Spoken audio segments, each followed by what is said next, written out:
不行，谁允许你在王府养这么多宠物的？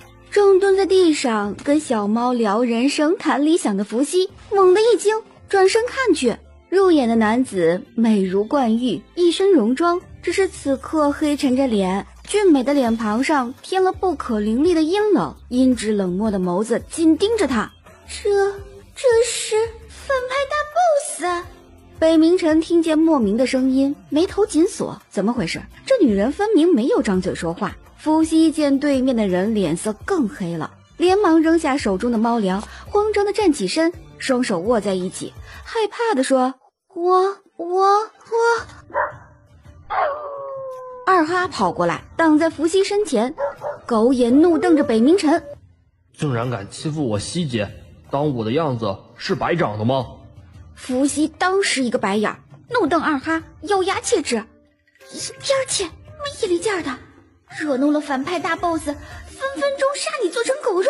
北明晨看见二哈，当即震惊地拔出剑对着他，又听见这莫名的声音，很是诧异，看向伏羲。伏羲急忙走到二哈身前：养蚊子老鼠也就算了，你竟然敢养狼！王爷，他不是狼，他是二哈。二哈？他有名字，他叫翠花。翠花？伏羲又指着角落里的老鼠说：还有他们，公的叫米奇，母的叫米妮。米奇米妮？北明晨睁大了眼睛，深吸了一口气，结果一口气没上来，喷出一口鲜血，当即昏了过去。王爷！翠花，看你惹的好事，一来就将大 boss 给气晕了。我怎么觉得他是被翠花和米奇这些名字给雷晕的？那你以后就叫铁柱。我抗议！哼，抗议无效。伏羲拢了拢自己的袖子，一脸的凉薄。管家这时走进院子，走上前微微俯身：王妃，看样子王爷是不喜欢你养的这些宠物。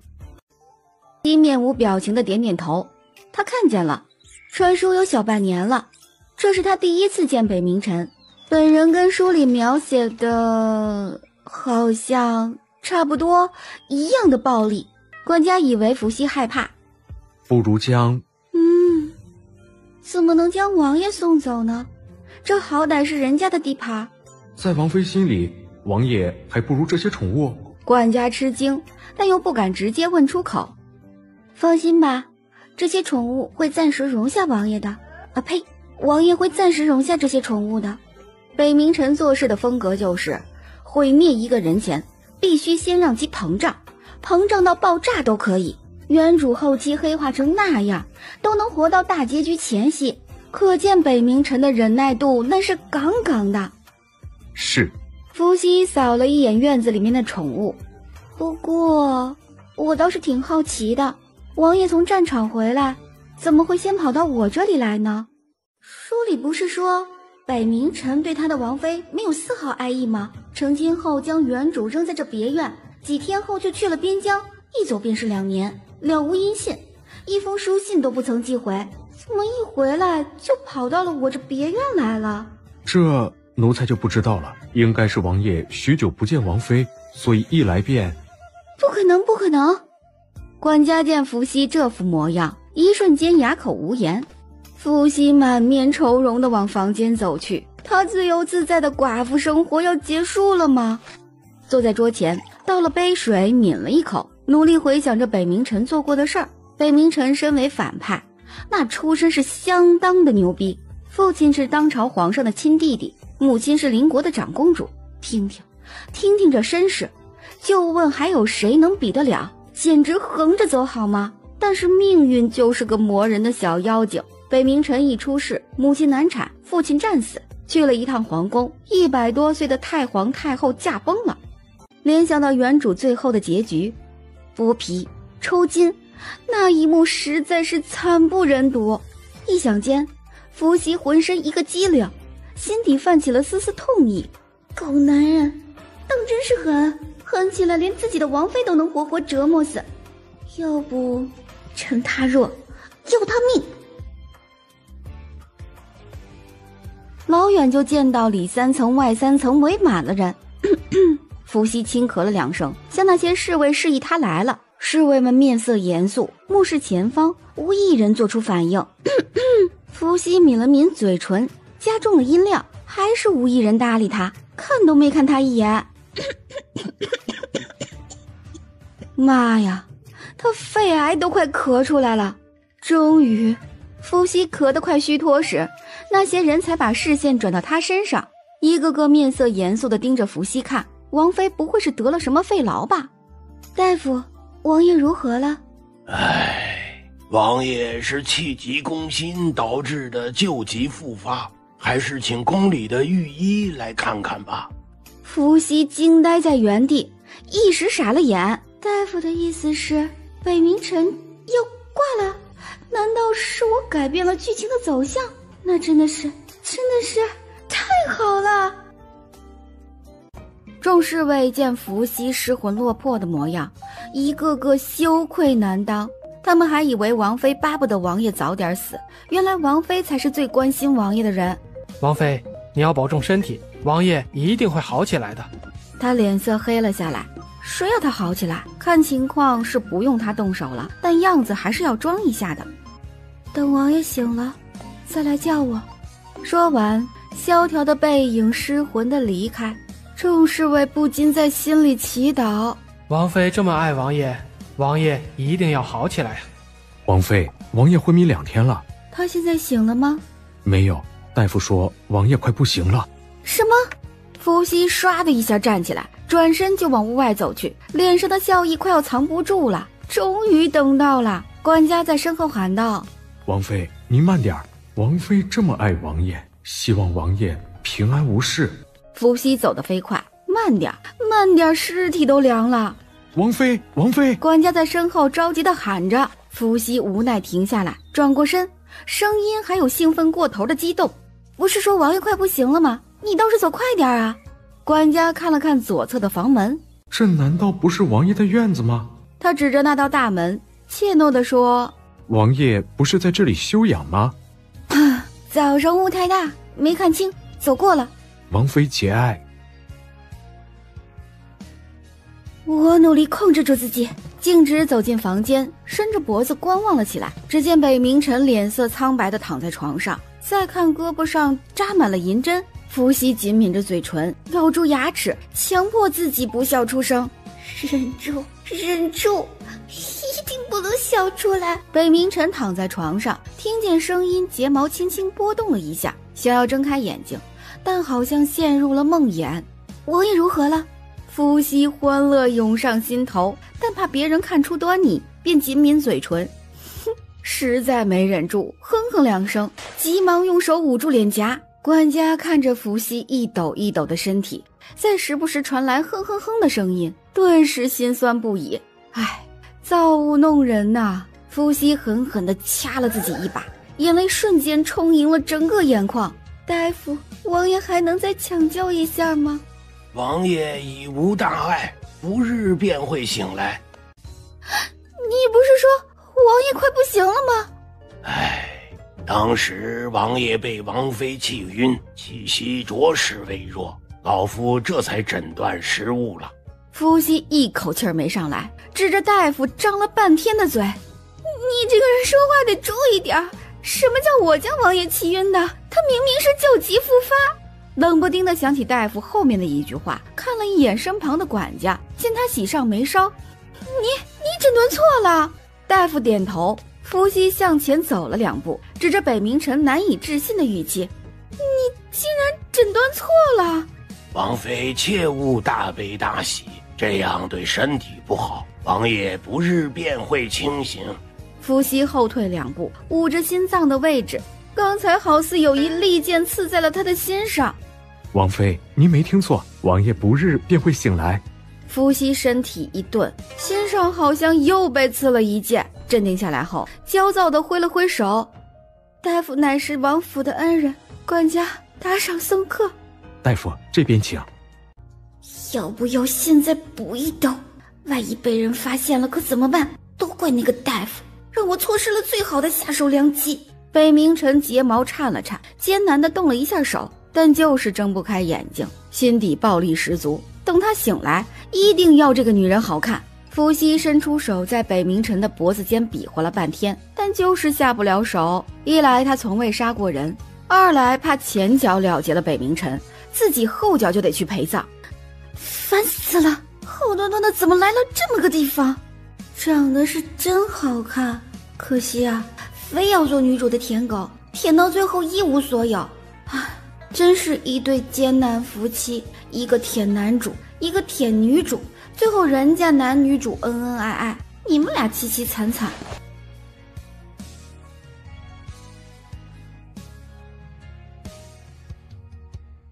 炮灰和苦为难反派，几年后还不是一起去跟阎王爷报道？要不等他醒来后自请下堂？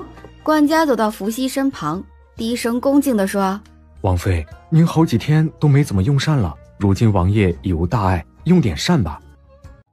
北冥辰不死，我吃不下去。王妃，王爷很快就会醒过来，您也要保重身体啊。哼，为什么一定要在我面前提这件事儿？王爷不醒来，我吃不下呀。王不死，你吃不下吗？伏羲噌的一下站起来，震惊地看着坐立起来的男人。我操，我刚才不会说出来了吧？目光紧盯着对面床上的人，见他面不改色，顿时呼出一口气，吓死我了，心脏都停了2秒。王爷，你醒了，我可担心你了，就怕你出什么意外。放心，本王不会死在你的前面。王爷尽会寻我开心。那你是想死在我的后左边还是右边？王爷，您终于醒了，您昏迷的这2日可把王妃给急坏了。担心本王？真是猪一样的队友。身为王妃，关心王爷是应该的。是吗？是，当然是。刚才要是下狠心，这丫的都到奈何桥上了。嫁给了你，当真是上辈子造了孽。北冥辰听见心声后，声音冷得如同寒冬腊月的天气。既然如此，那王妃来伺候本王更衣。是。伏羲咬牙笑着，嘴里应承，身子不动。北冥辰这狗东西，是要将我当丫鬟使唤啊？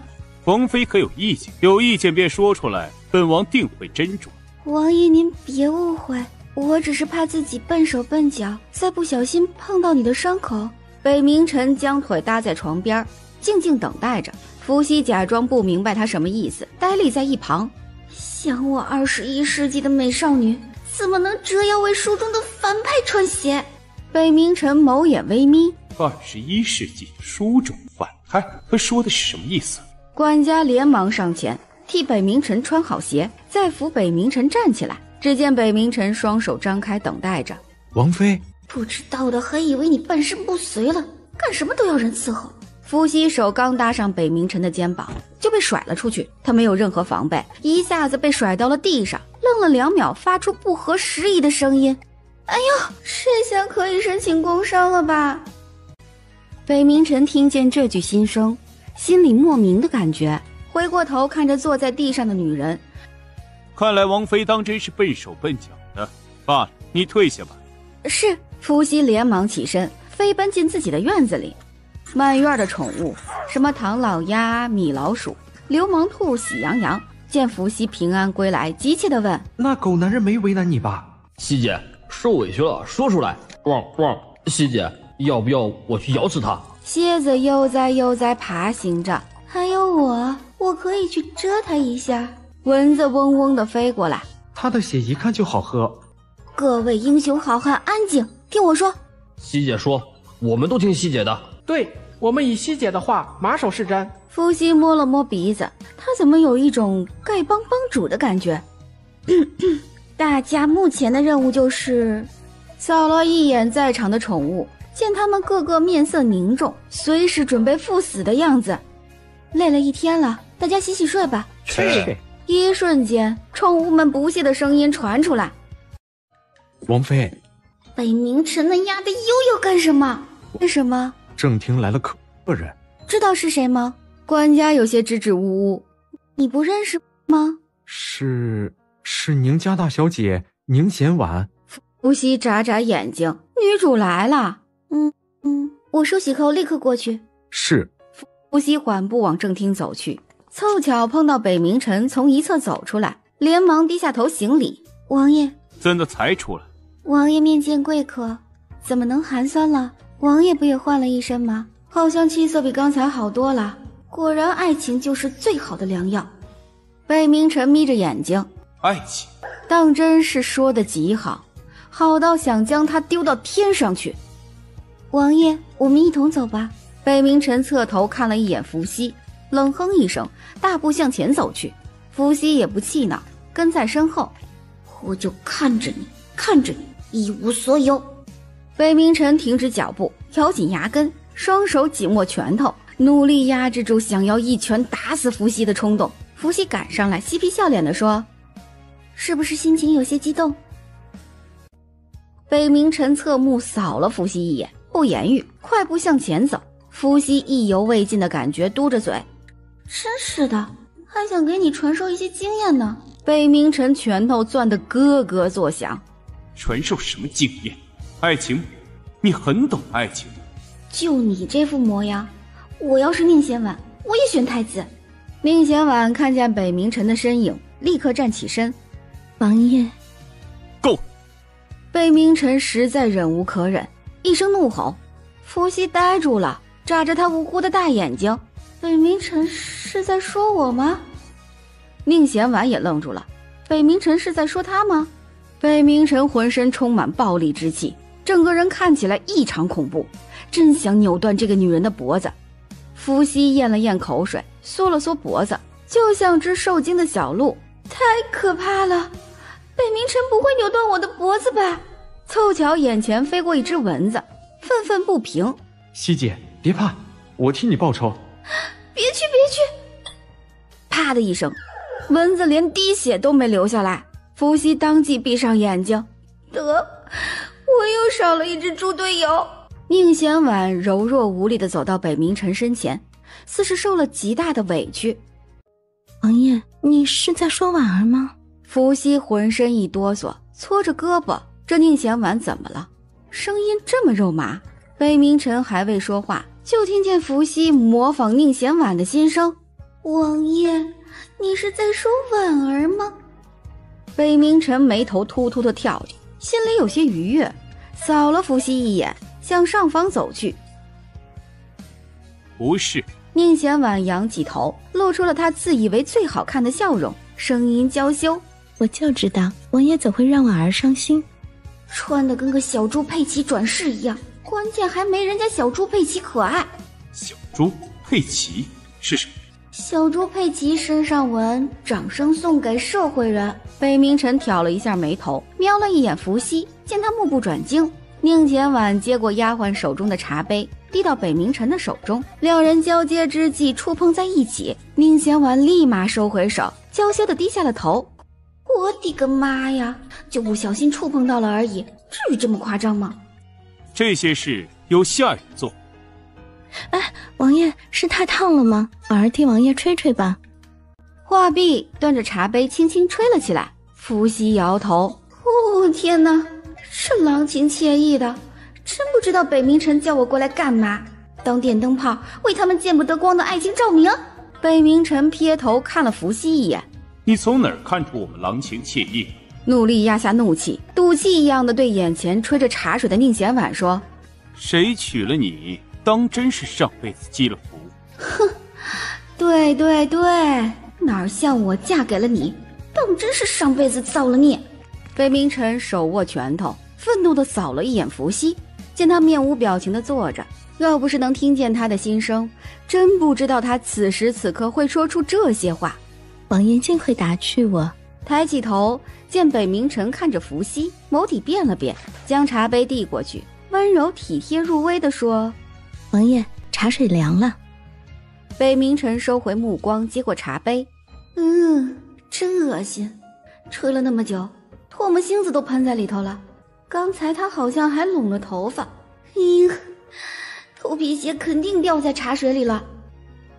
北冥晨看着近在咫尺的茶水，好像在茶水里头看到了唾沫横飞，唇角抽搐了一下，放下茶杯。王爷怎么不喝？本王暂时不可。抬头对上宁贤婉，他好像看到了他头发上的头皮屑，向后坐了坐。来陈王府可有事？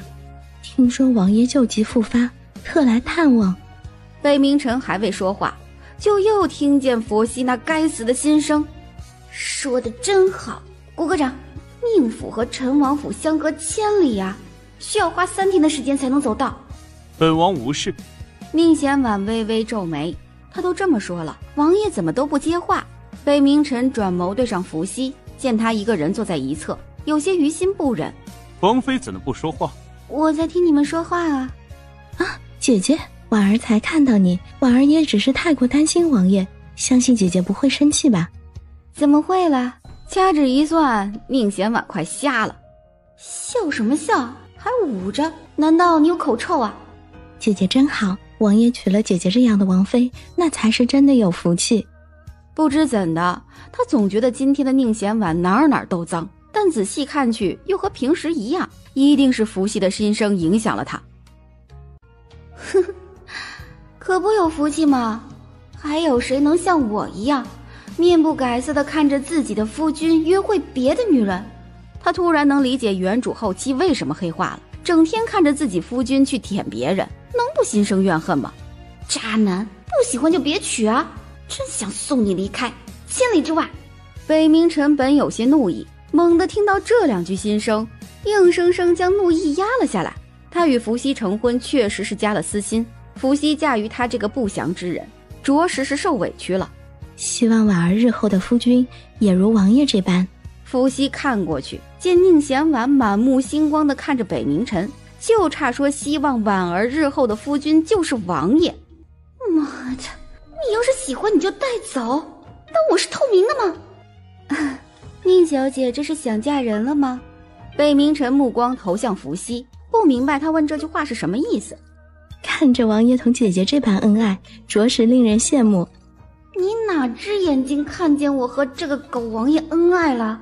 伏羲无视北明晨渗人的目光，不知宁小姐可有中意之人呢？如若没有，我定让我家王爷在朝堂上留意一些，看哪家的少爷比较出色。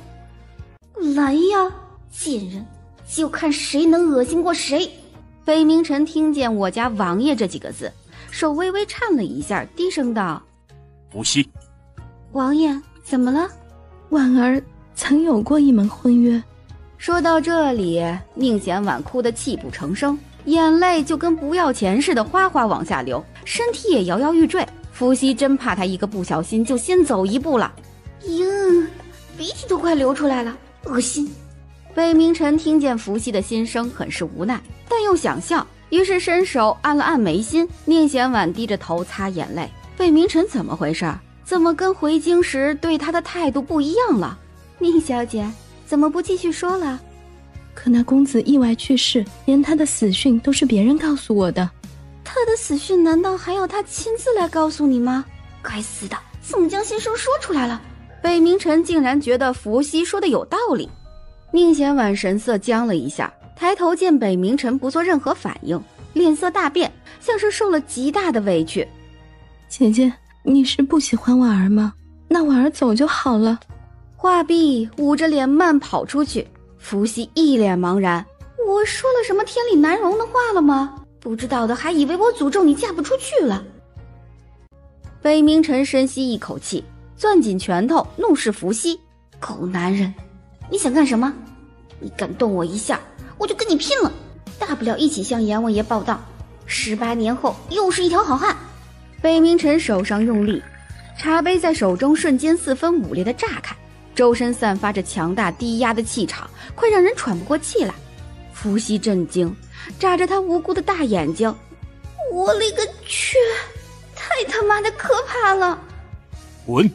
伏羲瞬间看过去，他最讨厌的就是别人骂人，脸色一变，声音有些怒意：你在说我吗？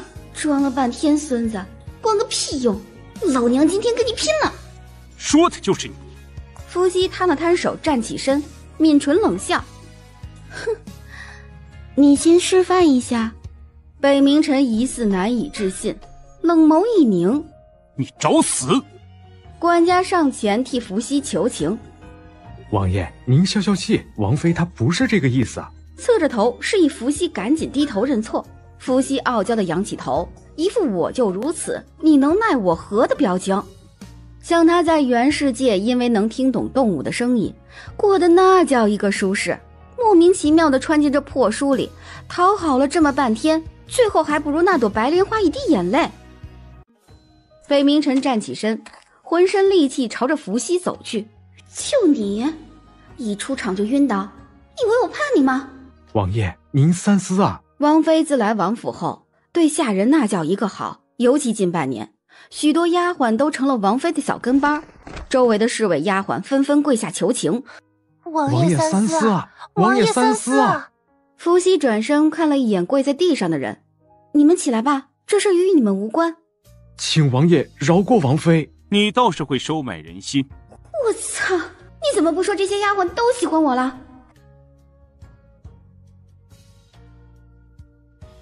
王妃得不配位，禁足1个月，其他人罚俸1个月。谢王爷。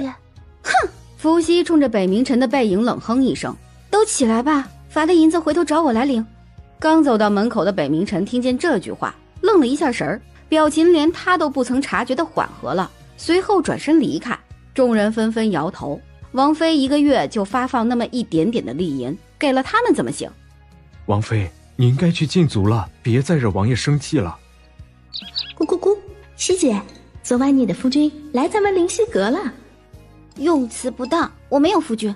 咕咕，那狗男人来咱们灵犀阁了。来就来呗，那么高兴干什么？咕咕，你不好奇他要打听什么事儿吗？不好奇，他的佣金多收10倍。咕咕，这样不好吧？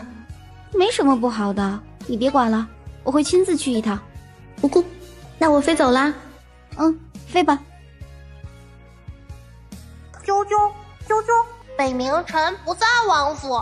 伏羲手比上一个 OK 的姿势，回房换了一套方便行动的衣服，把门看好了。汪汪，放心吧，交给我，妥妥的。OK。西姐，你来了。施粥，你爹娘呢？爹在柜台前，娘去整理文件了。伏羲点头，从怀里掏出一摞厚厚的纸递过去，看着那些纸说：“这是上一批的资料，听说陈王殿下昨夜来了。”是，陈王殿下来过。他的佣金加10倍。陈王要查的是啊？哦。施粥不可思议地看过去，伏羲点头，照做。好。少熙来了，中午吃了饭再走。我还有事，下次吧。晃荡在大街上，摸了摸肚子，要不吃了午饭再回去。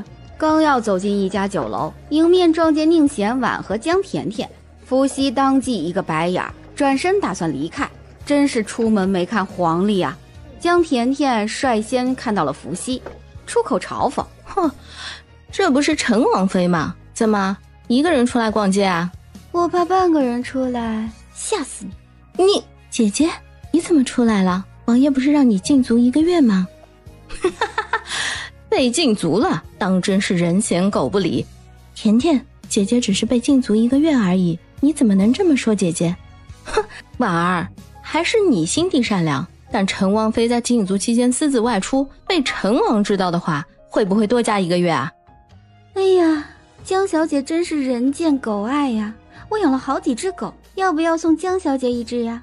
江甜甜脸色难看，她还记得上次去陈王府找事儿，就被一只狼差点吃掉。哎呀，看我都忘了，江小姐害怕狗啊！姐姐身为王妃，是不是有些小家子气了？甜甜不过随口一说而已。我也是随口一说而已。既然我身为王妃，还请2位小姐叫我陈王妃，我是孤儿，实在是当不起宁小姐的一声姐姐。伏羲，你得意什么？要不是嫁给陈王，你现在只怕还在寺庙里扫地了吧？你禁足期间私自外出，我定要告诉陈王。哼，去啊，老娘怕你！我被禁足了，我都不知道，你们是怎么听说的？宁贤婉微微一怔，脸上的表情有些僵硬，疑问：没有被禁足？难道是那些人为了钱诓他的？江甜甜，你又在惹事。太子殿下，江世子。太子殿下，大哥。伏羲睁大眼睛，来了来了，经典场面呐，英雄救美。陈王妃，太子殿下。陈王妃不必多礼，太子殿下客气了。这家酒楼值得一尝，陈王妃请。伏羲不再推辞，刚要应道，便听见北冥臣冷漠的声音：伏羲，真是出门没看黄历，怎么竟遇到不想见到的人？陈王殿下，太子殿下，我们刚才还在说这酒楼值得一尝。北冥臣走上前，拉住伏羲的手，面无表情。恐怕要辜负太子殿下的好意，本王与王妃有些事要商议。疼！北冥臣非但没有松开，力道还加重了。疼死了！狗日的，快放开！我的手快要断了。北冥怀扫了一眼伏羲的手腕，看着他手上的小动作，眸底划过金光。无碍。北冥臣拉着伏羲转身离开，伏羲紧跟其后。慢点儿，你慢点儿。宁贤婉见北冥臣从头到尾都没看他一眼，心底有些怨恨。以往只要他一出现，这些男人都会围着他转，如今怎么变了？这人是不是有毛病？你现在是陈王妃，有夫之妇，跟别的男人在一起，当本王是死了吗？那我是不是要大门不出，二门不迈，老老实实待在陈王府，然后孤独终老？你跟宁贤婉打情骂俏的，当我是死的吗？北冥臣愣神儿，他什么时候和宁贤婉打情骂俏了？他也不清楚为什么对上宁贤婉，好像就不能拒绝他提出来的要求。但看到伏羲这副模样，很是生气。本王可以满足你这个要求。伏羲愤怒的眼神瞪了一眼之后，将目光投向别处。人家是王爷，这也不是法治社会，活人。北冥臣扫过一脸傲娇的伏羲，他总觉得这个女人与2年前不一样了，但又说不上来哪里不一样。伏羲揉着自己的手腕，狗男人，当真是心狠手辣，疼死我了。北冥臣视线扫过伏羲的手腕，纤细的腕间染上了几道红红的指印，伤痕有些肿胀，在雪白的肌肤上显得触目惊心。皱起眉，他只用了1成力而已，就变成这样，当真是娇气。好疼，疼死了。北冥臣伸出修长的手，轻轻按压在那些红肿处。伏羲大惊，立刻抽回手，看着近在咫尺的男人，心里有些发慌。你要干嘛？我看看有没有伤到骨骼。无事献殷勤，非奸即盗，你想干嘛？我怎么觉得你要将我的手腕拧断再接上，再拧断再接上？北冥臣按了按眉心，压下心中怒火，伸出手。不是手疼吗？给我。你怎么知道我手疼？你要是手不疼，会一直按压吗？你这是关心我吗？北冥臣没有理会他，伏羲慢慢将手伸过去。北冥臣握住眼前娇嫩的手，浑身僵住了，手如柔夷，肤如凝脂。伏羲没察觉出男人的不对劲儿，盯着自己的腕间看，喃喃自语：伤得重吗？这里疼吗？疼。这里了？疼。那这里呢？疼啊，也可以不疼，也可以不疼。伏羲看着北冥臣按在了手背上，就知道自己演过了，连忙抽回手，摸了摸鼻子。王爷，你看我都受伤了，就别让我禁足了吧。北冥臣坐直了身体，扫了一眼讨好的伏羲，揶揄道：我看你伤势挺严重的，还是留在府中调养吧。不，伤的一点都不重。那疼吗？不疼，一点都不疼。既然伤得不重也不疼，私自外出游玩多加1个月。妈的，早知如此，老娘用装这么久的孙子吗？就当教训吧，不然怎么晓得社会的险恶？哼！瞪了一眼闭目养神的北冥臣，嘴唇无形的咒骂着。北冥臣突然睁开眼睛：王爷，你被蚊子咬了吗？你觉得呢？王爷如此丰神俊朗，蚊子一定不会咬王爷的。北冥臣眉心跳了跳。这么说来，一定是你太丑了。这是挖了个坑，把自己给埋了。唉，每隔几天都想离开一下人世。北冥臣扫了一眼伏羲，女孩正侧着头，入神地看着窗外，青丝竖起，脸上未施粉黛，却依旧白净如雪，美得惊心动魄。一双清澈的眸子仿佛一潭春水，波光粼粼，樱桃般红润的嘴唇紧抿着，显示了他内心的倔强与不屈。伏羲若有所思地望着窗外的风景街道，似乎根本没有注意到北明晨注视着他。北明晨眸中划过一丝异芒，别过头，手握拳搭在唇边，轻咳一声：“这人又要整什么幺蛾子啊？”北明晨刚才大好的心情瞬间灰飞烟灭，取而代之的是浑身的戾气。他在伏羲的心里怎么就落不下个好？伏羲瞄了一眼，随后默默将头转向别处。哼，全身写满了心情烦躁，生人勿近，是怕我蹬鼻子上脸吗？你可放千万个心吧。北明晨袖袍下的手渐渐收拢，眼底掠过一丝阴戾。伏羲浑身微颤，我没说什么话呀，这北明晨的性子怎么这么不稳定？翻脸比翻书还快，难怪比不过太子。王妃觉得太子如何？伏羲听完，猛然转头看向北明晨：“北明晨，你个渣男！北明晨，你个渣男！吃着碗里的，看着锅里的，只爱绿茶白莲花。”太子温文尔雅，谦逊有礼，风度翩翩，气宇轩昂，温润如玉，这样的男子最适合做夫君。看来王妃对太子的评价很高啊。还行，哼，太子可是男主，作者的亲儿子，这个世界的气运之子，怎么可能差？北明晨气愤地冷哼一声，哼，反派就是反派，脸色阴晴不定。唉，我可真是难。阴晴不定？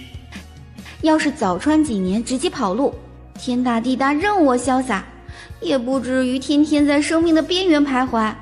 还有早穿几年是什么意思？还想着跑路？前半年光顾着在陈王府白吃白喝了，脑袋真是缺根筋，怎么就没想着走呢？伏羲，很好，我会让这个女人知道什么是真正在生命边缘徘徊。王妃怎么看宁小姐？听她的心声，是看不起宁贤婉的。元芳，你怎么看？我坐着看呗。抱歉，我跟宁小姐不熟。不仅不熟，里面还夹杂着血丝。哼！伏羲见北明晨此刻心情还算不错，立马顺杆往上爬。王爷，洗尘宴我一定要去吗？怎么，陈王府就你一个女人，难道还要缺席？哦，一个女人，这北明晨和宁贤婉怕不是商量好了，两个人得个情侣病。陈王府那么多丫鬟婆子，看不见。北明晨闭上眼睛，调整自己的心态，他怕自己忍不住一掌将眼前的女人劈花了。花园里面那朵向日葵花好像熟了，回去摘下吃瓜子儿。北明晨心里咯噔一下，伏羲不会也能听见他的心声吧？你老鼠们要遣散一下了，有些鼠光吃饭不干活，不能白白养着它们。还有真是操不完的心。北明晨放下了心，他还以为伏羲也能听见他的心声，睁开眼睛看了伏羲一眼。不过这女孩怎么这么怪？别的女人看见老鼠蟑螂什么的怕得要死，她倒好，兴奋得要死。汪汪，西姐牛掰，翻墙出正门进，还能如此淡定从容。我觉得你想多了，我是被北明晨给抓回来的。我那兄弟没为难你吧？为难了，你要替我报仇吗？汪，翻墙出去是咱们不对，下次不能再这样了。伏羲一个鄙夷的白眼，说的义正言辞，还不是因为你怂。汪，看不起我们哈士奇是吗？伏羲直盯着铁柱，意思是你继续，有那狗胆就冲出去咬死那丫的。铁柱低下狗头。汪，那边那只汤姆猫，放开那只杰瑞鼠，让我来。伏羲一声嘲笑，整个人是在摇椅里，仰天长叹，他好想做一只会水的鱼。王妃，王爷命奴婢来替您梳妆打扮。伏羲点头，妈的，北明晨真嫌他丑。哎呦，王妃可真漂亮。还真是人靠化妆美翻天，狗配铃铛跑得欢。北冥晨刚到屋外，就听见这句话，眉心忍不住的跳。看来这女人连她自己都骂，确实够狠。王爷，北冥晨回神点头。点头了你倒是让开呀，哪儿站不下你，偏偏要站在路中间。北冥晨刚起的心思瞬间熄灭了，拂袖而去。养了一脸冷风的伏羲愤愤不已。没礼貌。哼，他这心情好像就没好过，气势汹汹的，不知道还以为要去寻仇呢。可怜的我呀，每天受着委屈压迫。北冥晨倏地停下脚步，双拳紧握。伏羲眼疾手快，立马刹车。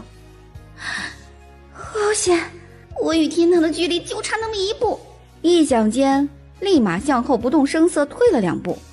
呀的，停下干嘛？犯病了？那我躲远点。又向后退了2步。北冥晨赫然转过身，板着脸盯着正向后退的女人。伏羲尴尬地停下来。王爷，怎么了？良久，北冥晨脸色变了变，半带轻快地说：王妃离那么远干什么？本王很可怕吗？王爷竟会开玩笑。王爷如此丰神俊朗，怎么可怕？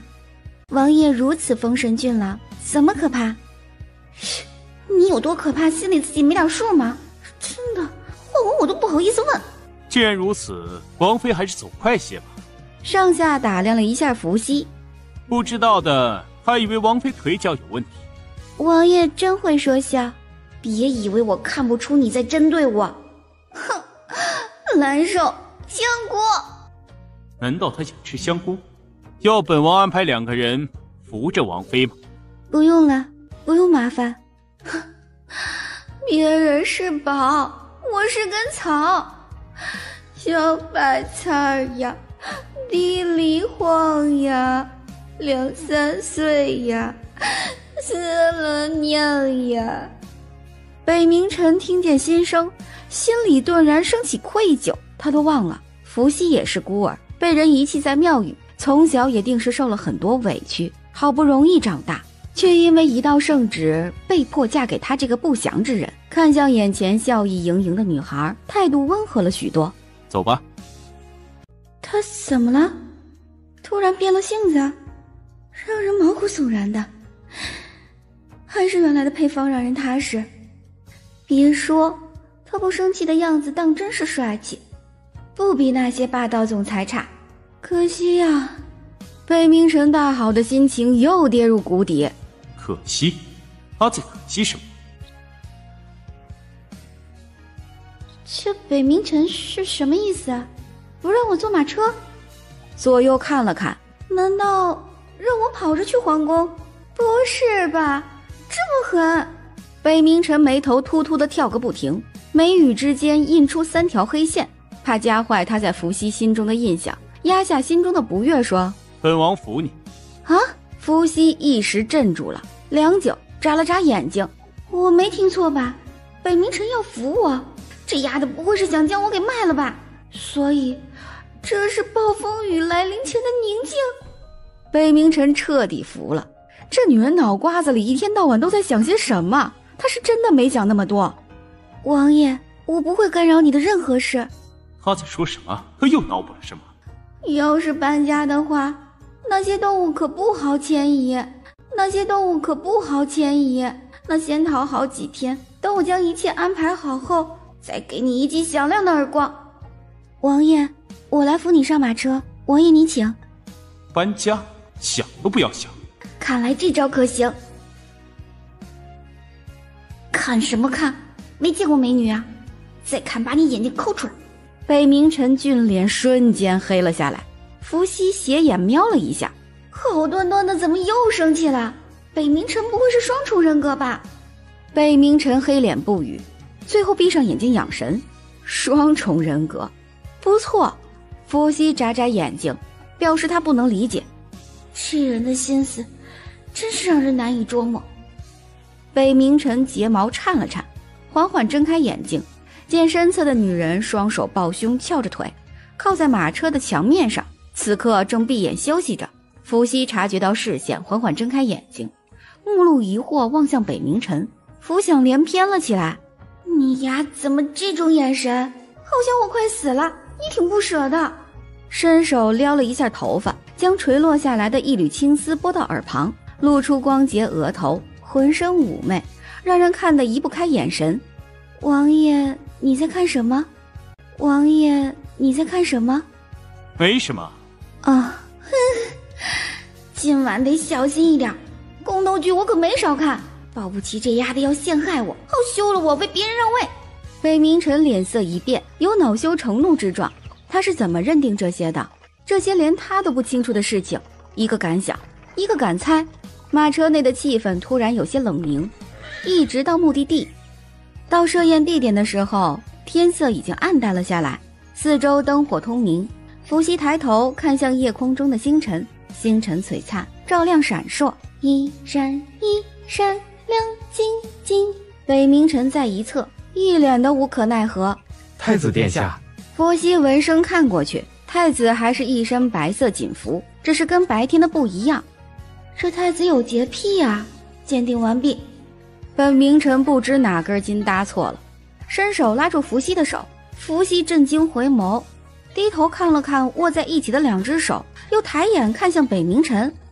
啊，他这是入戏了吗？要我演伉俪情深？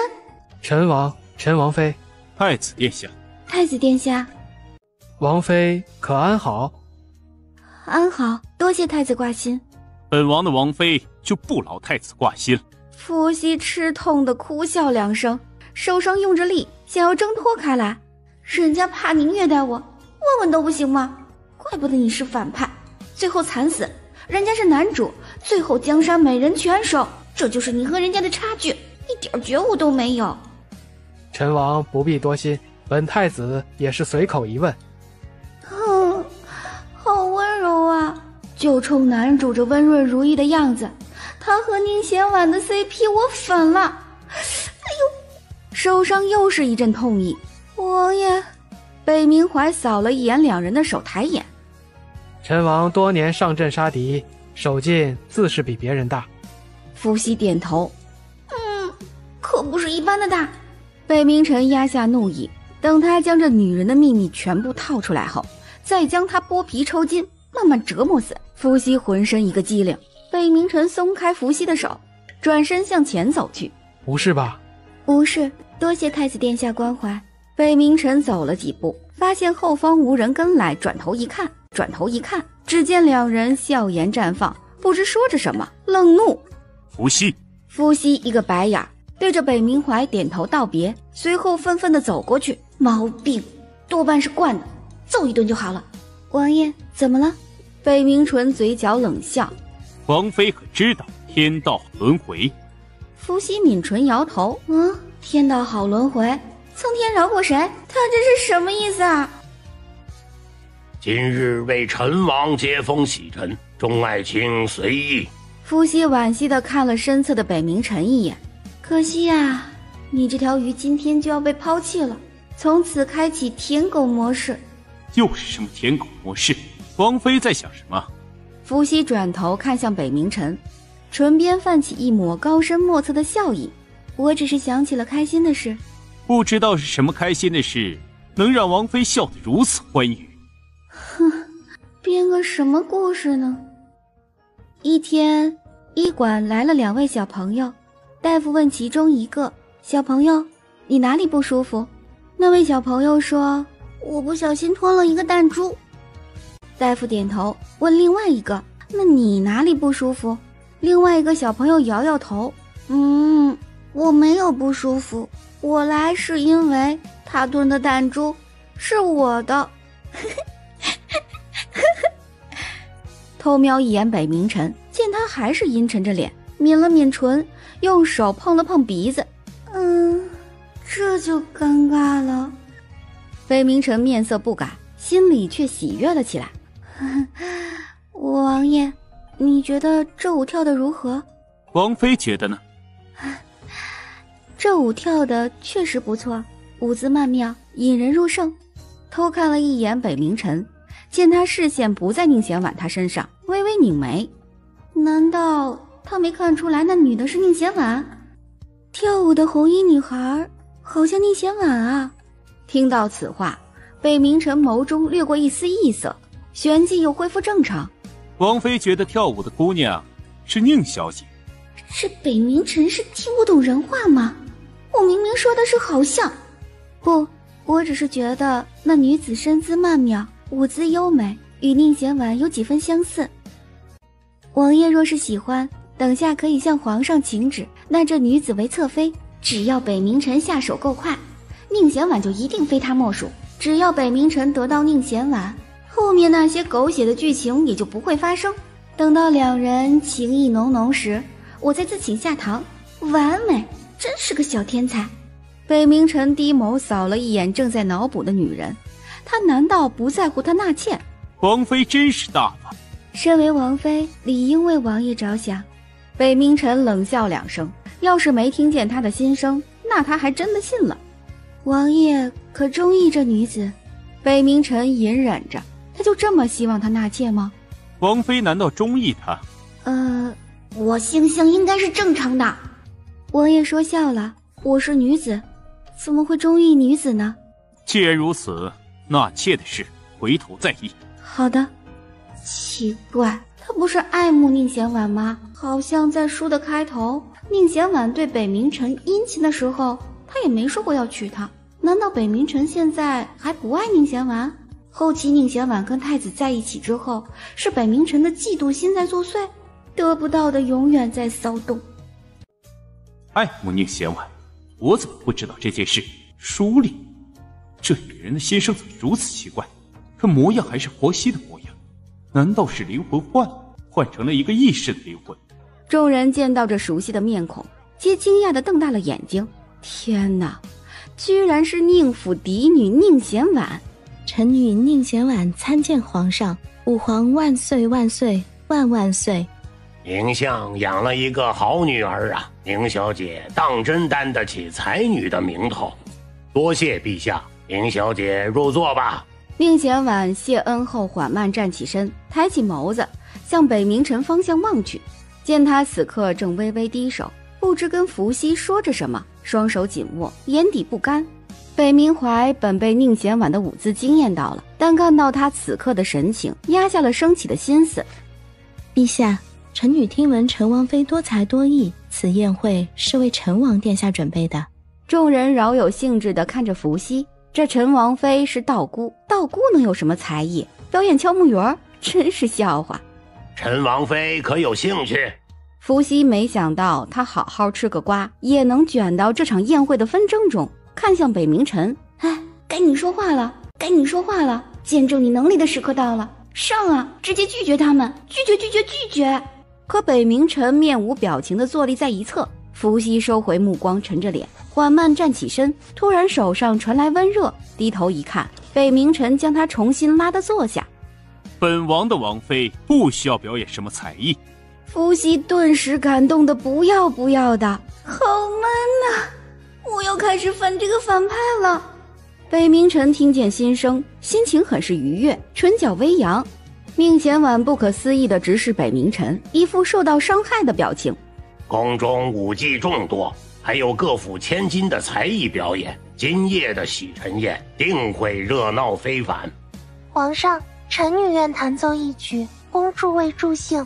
准。这宴会可真无聊，坐的身子都僵了。可眼下却是最好的消遣方式。好想躺在床上抱着平板追看综艺，笑成傻逼。当初嫌弃到处怼，如今错过会成狗啊！那遥远而不可及的美好生活。北冥晨侧目看了一下，见伏羲脸上写满了生无可恋。无聊？一点都不无聊，无聊透顶了好吗？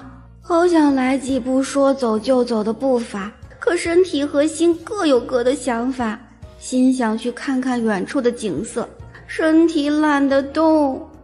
北冥晨嘴角抽搐上扬，能把懒说得如此清新脱俗，这女人是第一人。伏羲百无聊赖地看着远方的树，在旺旺宴会上千金小姐弹奏的古筝，有一种余音绕梁，立马睡觉的冲动，眼皮艰难地撑着，哈欠一个接着一个，头一点一点的，好几次差点和桌面来个近距离接触。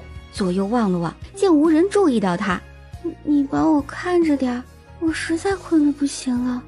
伏羲睡得美滋滋，他好像回到了上学的时候，那种老师讲课他睡觉，左耳朵进右耳朵出，你说这睡得香不香？香。北明晨侧头看了眼睡着的女人，无声地笑了一声，真是做梦都想着吃啊。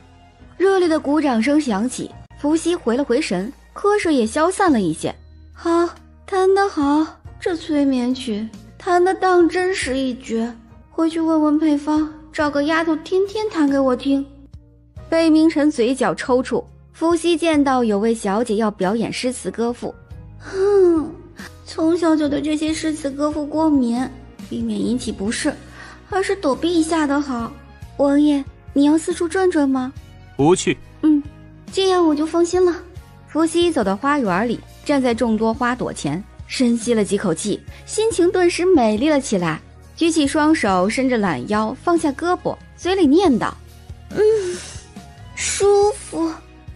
哎，那条鱼，过来。对，没错，说的就是你，过来，有话问你。一条红色的鲤鱼从水中冒出脑袋，看着眼前的人类，有些畏惧。你是在叫我吗？是的。我的天啦，你真的能听见我们鱼的声音？伏羲左右看了看，见四下无人，得意一笑。哎，你在这里住多久了？很久很久。很久很久是多久？从我爷爷的爷爷的爷爷的爷爷。打住，可以看得出来你是条本地鱼。鲤鱼欢快地游了一圈。哟呵，你真有眼光。姐姐，你在干什么？鲤鱼受到惊吓，立刻沉进水中，摇着尾巴逃跑了。朋友，下次还来找我啊。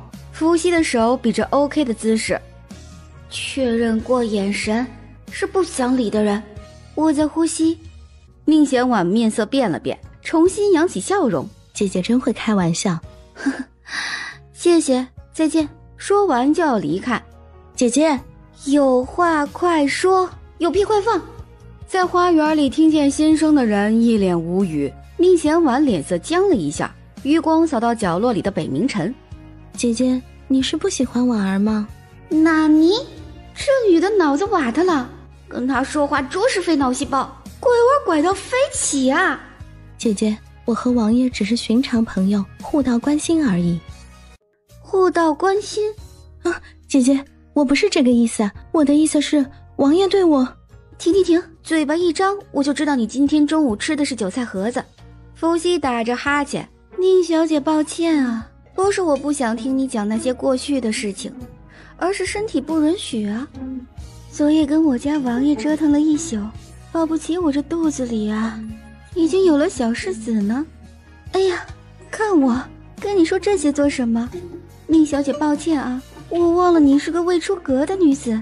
宁贤婉脆弱无比的内心，此刻正经受着难以忍受的折磨，喉咙间滚动着难以出口的话语。跟我家王爷折腾了一晚，这句话回荡在他脑中，久久挥之不去。哎，好累呀，今晚一定不能再那样折腾了，挺费腰的。小样儿，还治不了你这朵白莲，真当老娘这么多年电视剧是白看的吗？你就在这里慢慢呆傻吧。王妃还是注意些吧，保不齐你这肚子里已经有了个小世子。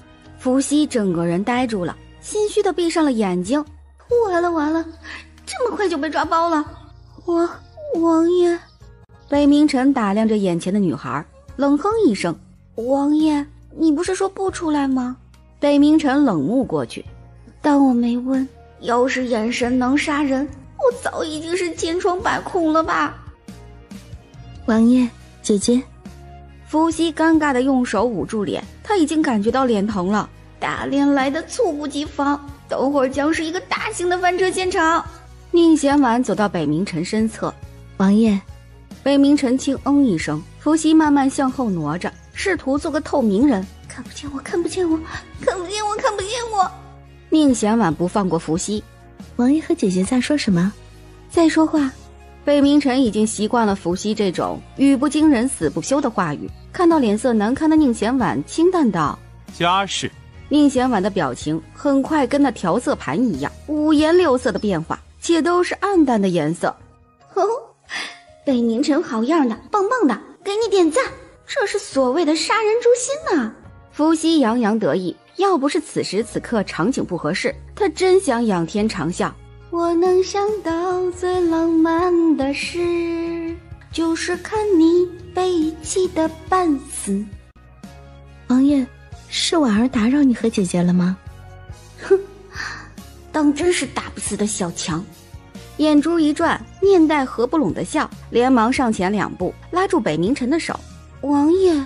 北冥晨浑身一颤，好好说话。王爷讨厌。这么看来，北冥晨其实挺好的，有颜有钱又有权。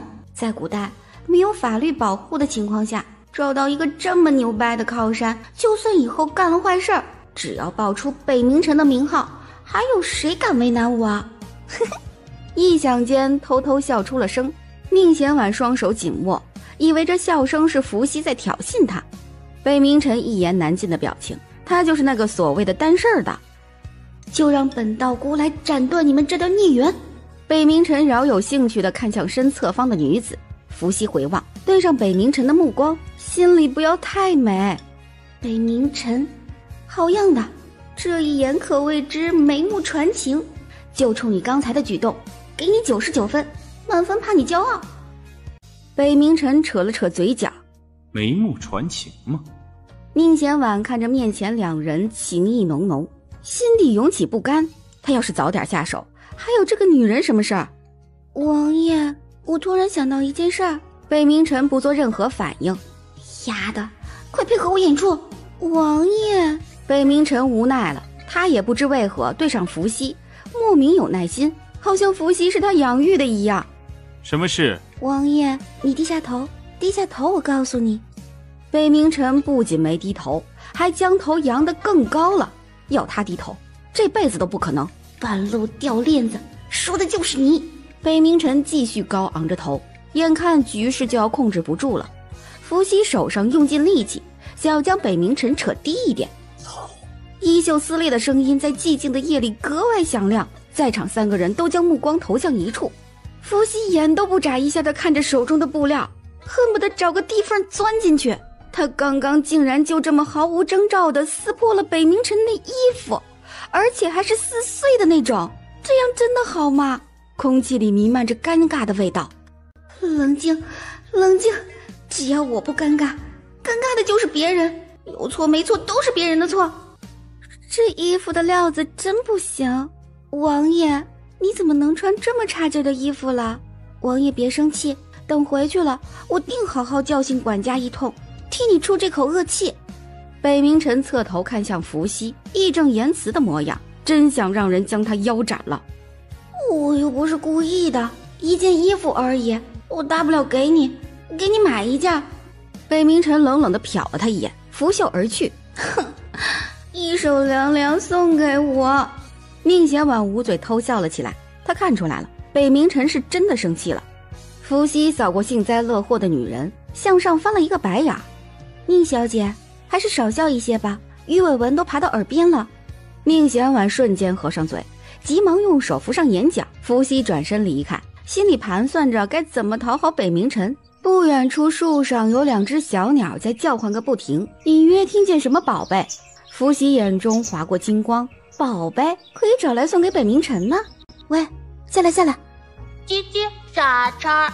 随后继续跟一旁的鸟逗乐。叽叽，我没骗你，你呀，今后就是我的宝贝。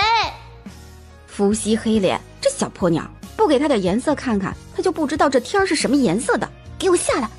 叽叽叽叽，咱们换个地方吧，我给你好好说说你命里缺我这件事儿。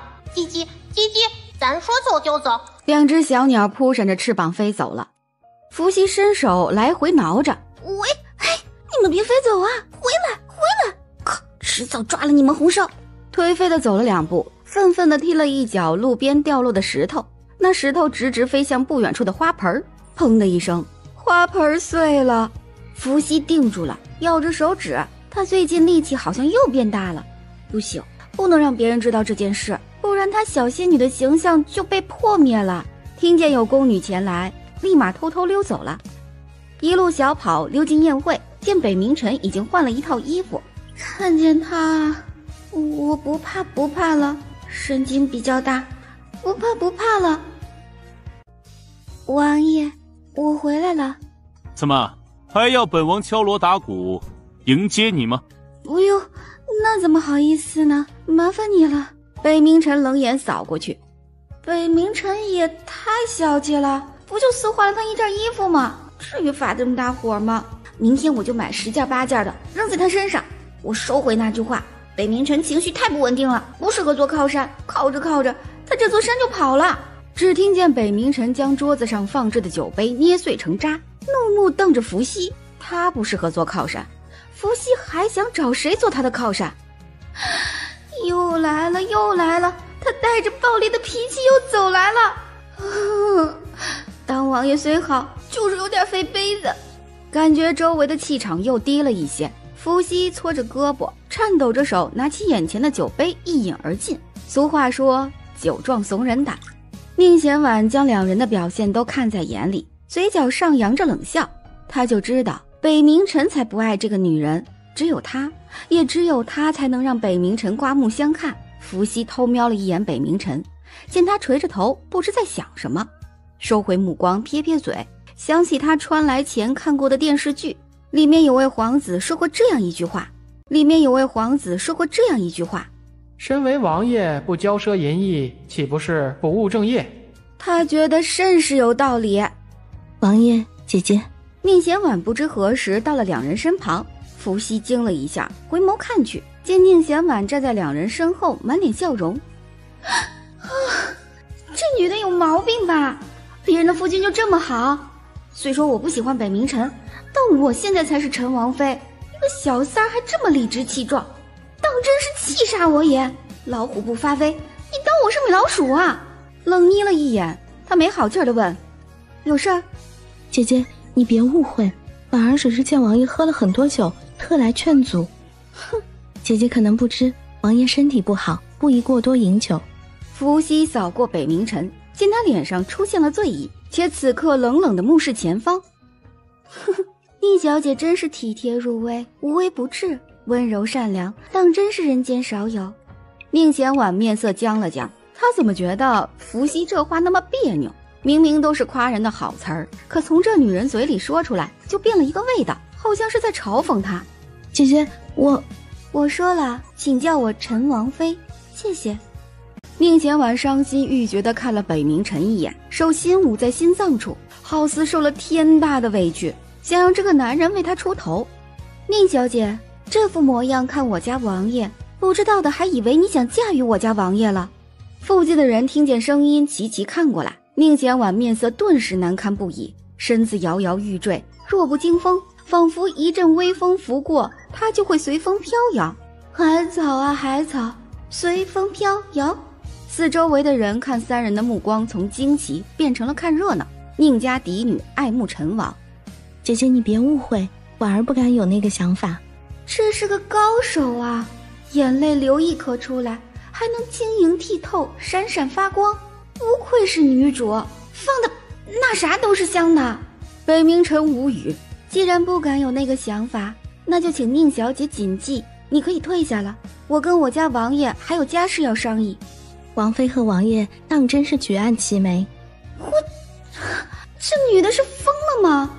这一声连皇上都看了过来。皇上，刚才陈王妃说要跳舞替陈王接风洗尘。纳尼？我什么时候说过这句话？皇上见北冥辰不做任何反应，以为这是真的，大手一挥，准个屁呀！我才是当事人，你们好歹问问我的意见呢。见所有人都看向他，伏羲站起身行了个礼，向后走去，瞥了宁贤婉一眼。要不是皇上面前不能杀生，你此刻就是一道美丽的风景线了。本想平安度过今晚，奈何你们要作妖。既然如此，那就让我来亮瞎你们 24K 的大眼。王妃，你想要什么样的五福？就这些吗？参见皇上。北明晨听见声音，迷离的眼神看过去，只一眼便呆滞了。女孩身姿曼妙，腰若束素，一双睫毛仿佛会说话一般，顾盼流波，清冷高贵，仿若是不食人间烟火的仙子。伏羲很满意在场众人的变化，笑得如花一般美丽。哼，你们这群愚蠢的地球人，都臣服于我吧。北明晨听见心声，酒卡在嗓子里，整个人剧烈的咳嗽起来。伏羲扫了一眼，收回目光，将水袖攥在手中，缓缓抬起手。是时候表演真正的独门绝技了。哼，抬起手，顺势将水袖向上一抛，轻纱如风一般飘上天空，一股香气瞬间弥漫开来，四周落下无数花瓣。宴席上的男宾纷纷向水袖望去，一个个眼中露出痴迷的神情。真的太漂亮了，好漂亮啊，好美啊！一声声赞叹从四面八方传来，伏羲嘴角露出得意的微笑。宁贤婉脸上的笑容逐渐消失，北明晨看着伏羲的舞蹈，惊艳之色从眼底蔓延开来。听见四处的赞叹声，攥紧手中的酒杯，暴力自摧地扫过那些人。周围的人见状，立刻按下心中的激动。北明晨看着他，眼底露出惊愕，心中涌动出强烈的占有欲。这女人太妖美，太蛊惑人心了。宴会上响起了如鼓的掌声，伏羲听到掌声，唇角勾起的笑容更甚了，眼底闪烁着兴奋之色。好美，好美！宴会中的男人们不由自主地叫好道，将刚才北明晨的警告早已抛之脑后。他们第一次看见这样的舞，心意十足，魅惑十足。北明晨看着那个女人，眼睛不知怎么了，就像粘在了她身上一样，移不开眼，移不开心神。王爷，伏羲换好衣服后坐下，见北明晨目光不善，这又是怎么了？怎么这么爱生气啊？北明晨闻言猛地回神，恢复清明，伸手握住伏羲的手。伏羲见此，笑颜如花。妈的，竟然趁机吃我豆腐！不生气，不生气。长寿的秘诀就是坚持呼吸，不能断气。北明晨手中的力道加重了一些，伏羲春风拂面，眼中含羞，娇嗔一句：王爷，你能疼我了？北明晨浑身一颤，身体一股热流沸腾，急忙松开了手。伏羲茫然，当真是男人心，海底针呀！一会儿一个模样，完全不知道怎么了，神经兮兮的。北明晨深呼吸一口气，男子汉大丈夫，不跟一介女子争论，他忍。伏羲感觉身体冷飕飕的，快要下雨了。北明晨望了伏羲一眼，看着满天繁星的夜空，哪里有下雨的迹象？伏羲将身子往北明晨身旁靠了靠。王爷，马上就要下雨了。北明晨听见这悦耳的声音，回望了伏羲一眼，看着他那双清澈的眼睛，还有那张微张开红润的嘴唇，心中升起一股莫名的欲火，收回目光，深吸一口气，端起酒杯仰头喝光。王爷，什么事？合着你老就没听我说话？马上要下雨了。北明晨轻点了一下头，不再言语。皇上看着两人的互动，心满意足地笑了笑。他还怕北明晨不喜欢伏羲，如今看来是他多想了。宁贤婉眼底蔓延着不甘的火焰，脸上露出一种极端扭曲和憎恨的神情。怎么会变成现在这样？我不信，伏羲只不过是一个道姑而已，就算他会那么一两支舞蹈，又有何惧怕？禀报皇上，您种在御花园里的鬼兰花被人给毁了。伏羲心里咯噔一下，他说的那个鬼兰花，不会是被我打碎的那个吧？北明晨侧目看了一眼伏羲，还真的是能闯祸。那鬼兰花是皇上种下的，打算送给异族嫔妃讨她欢心的。知道是谁吗？禀皇上，宫女赶到时，四处已不见了人影。给朕查。伏羲心虚地摸了摸鼻子。鬼兰花是你毁的？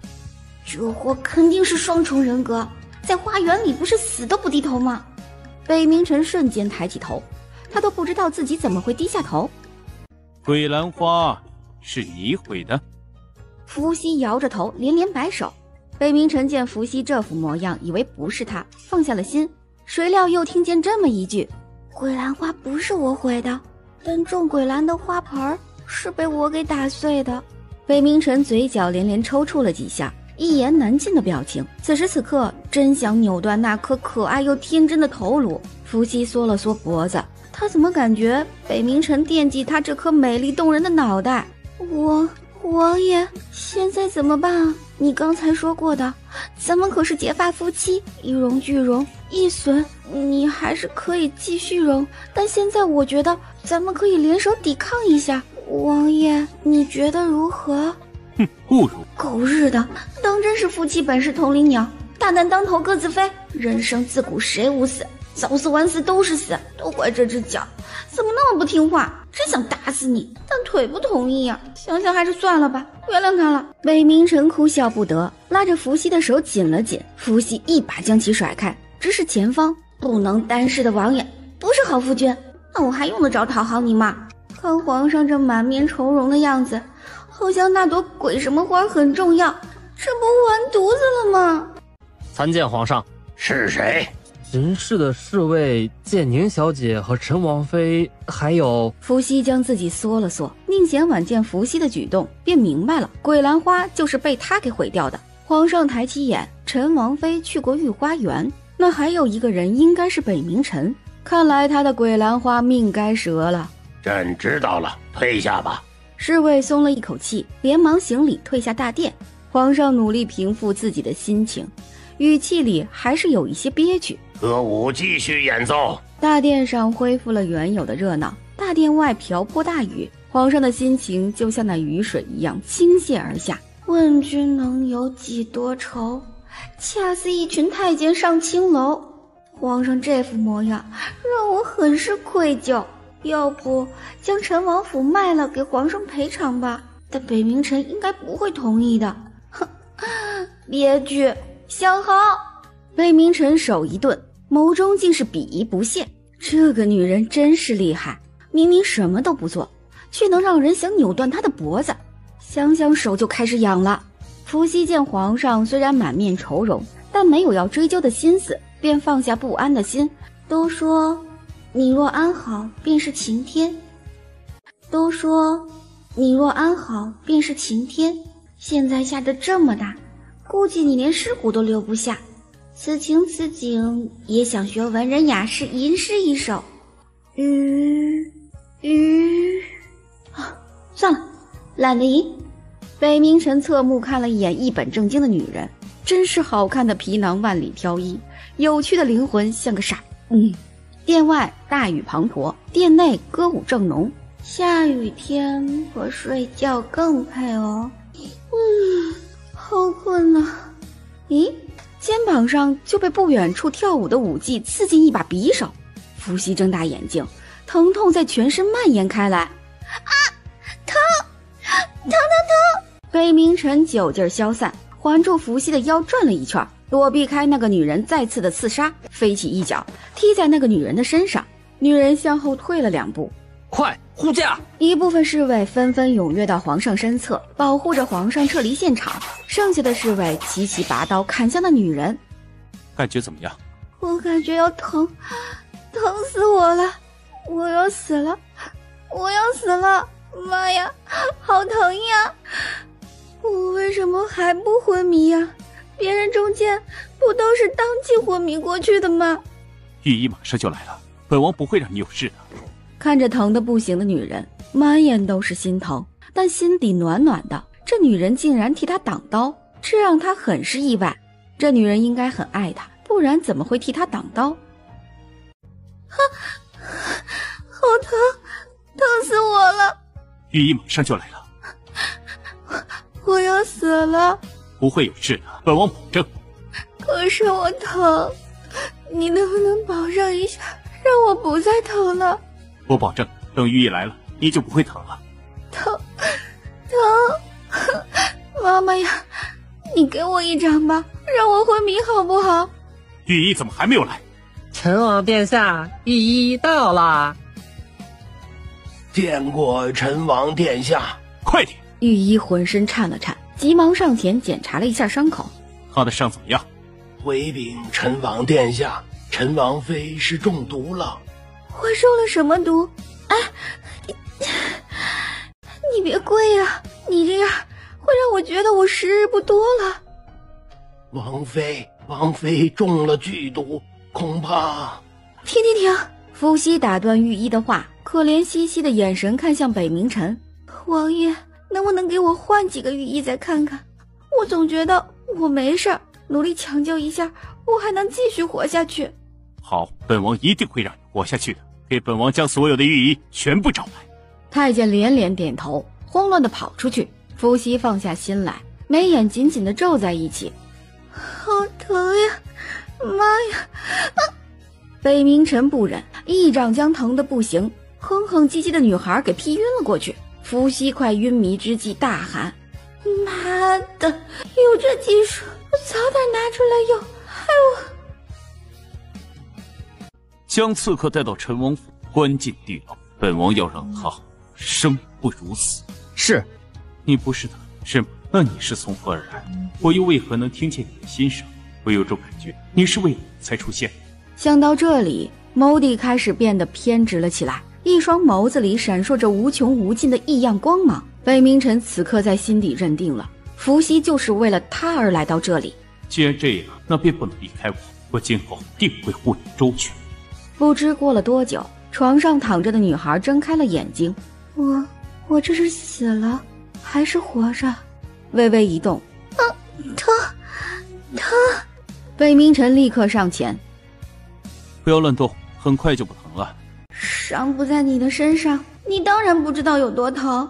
我还从未受过这么重的伤，真的好疼啊！我知道你有多疼。这人不祥的光芒真不是盖的，避免英年早逝，我还是找个机会溜吧。我还没看过山河大海，也没穿过人山人海，可不想做他的什么亡妻。北冥尘听见他要溜的时候，浑身散发着摄人的戾气，恨不得将眼前之人生吞活剥了。伏羲只感觉身上冷了冷。我中的什么毒？很严重吗？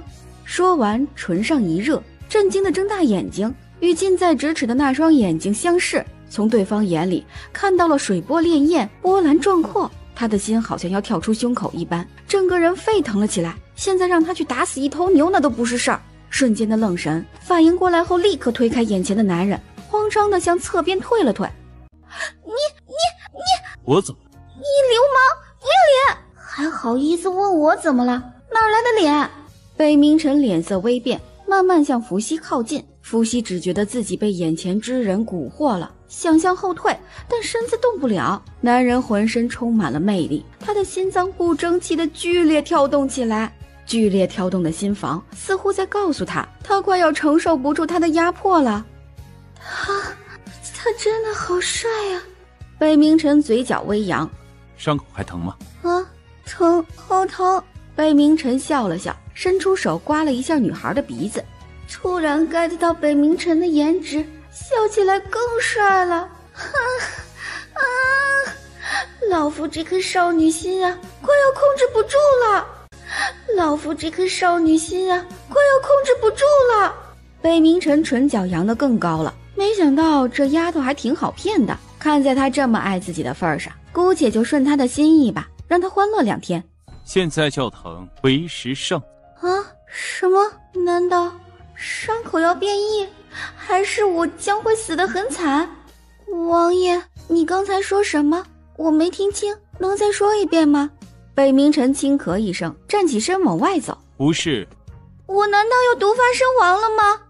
本王说了，会让你好好的。伏羲眸中闪烁着光亮，这么说他这次死不成了？太好了，往后余生报寿是他，有钱还是他。希姐，你终于醒来了，吓死本狗了。我代表他们来看望你一眼。来就来呗，也不带点东西，好意思吗？希姐，本狗很可怜的。二哈不在意伏羲鄙夷不屑的表情，四爪并用的走到伏羲床边，狗头搭在床沿处，害怕可怜的样子。七姐，这陈王府闹鬼了。狗子，你变了，竟然敢恐吓我！没有，是真的，我听见了女鬼的哭嚎声。哭嚎声？伏羲疑惑的自言自语，看向二哈，听清从哪里传出来的了吗？汪汪，就从那狗那傻王爷的院子方向传来的。伏羲疑惑的眉眼渐渐舒展开，看来不是这狗的问题，是北冥尘有情况啊！咂咂嘴，难怪刚才亲他亲的那么自然，原来每晚都有跟别人练习，真看不出来，这货看着生人勿近的模样，禁欲系的外表，原来内心深处还藏着如此斯文败类的一面，能将人家女孩弄得嚎啕大喊，不是一般人呐，这是高手！冷不丁的瞄见懵逼的二哈，伏羲收回渐渐的笑，取而代之的是指责。你还小，有些事以后就知道了，好像是该给铁柱介绍个对象了。哇，昨晚要不是那傻王爷在咱们院子里，我这狗胆啊就得被吓破了。你说什么？北冥尘昨晚在这里？是啊，一整夜都在了。伏羲咬住手指，背后一阵一阵的毛骨悚然，不知是听到这个消息吓的，还是因为陈王府闹鬼的原因。王妃，王从新拖着一碗粥，刚进房间，看到床沿耷拉着脑袋的二哈，整个人吓得呆立当场，脸色煞白。本狗子就是如此英俊潇洒，你们这种高等生物看了我都会挪不开眼的。伏羲一脸的黑线，我觉得你想的有点多，爪子拿下去，出去。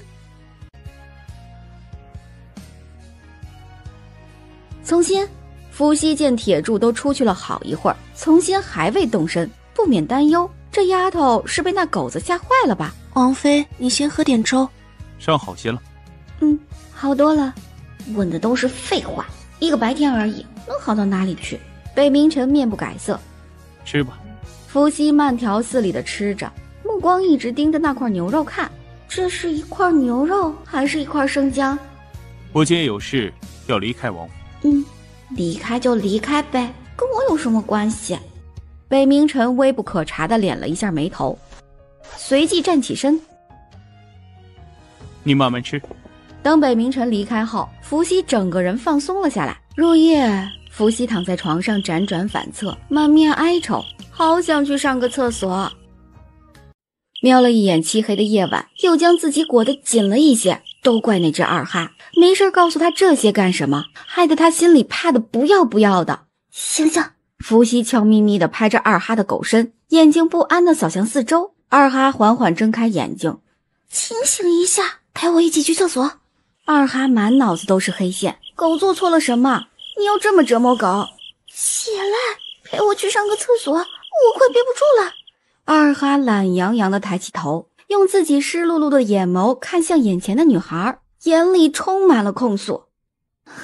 对不起啊，我不是有意要打扰你睡觉的，我真的很急，你就陪我去一趟吧。二哈还是那副死猪不怕开水烫的表情，懒洋洋地趴在地上。好狗子，陪我去吧。哇，你的那两个侍女呢？我让他们去睡觉了。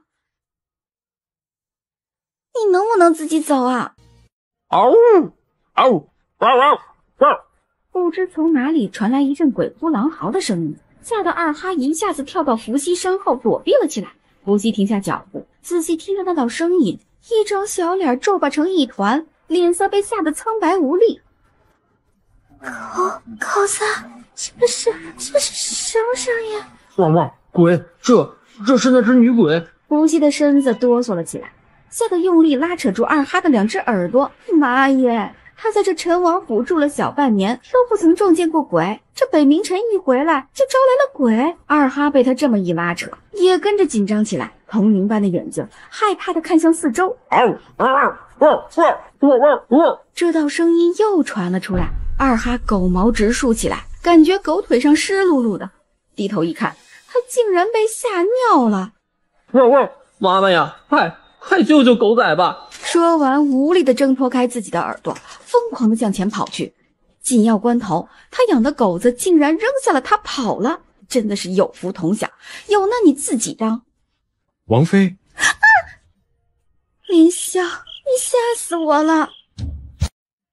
王妃，对不起，是属下失职。没事，没事，我也没有要怪罪你的意思。王妃，这大半夜的，你怎么一个人在这儿？你刚才有没有听到什么声音？凌霄疑惑地摇了摇头，看向四周，除了树叶沙沙响外，再无任何声音。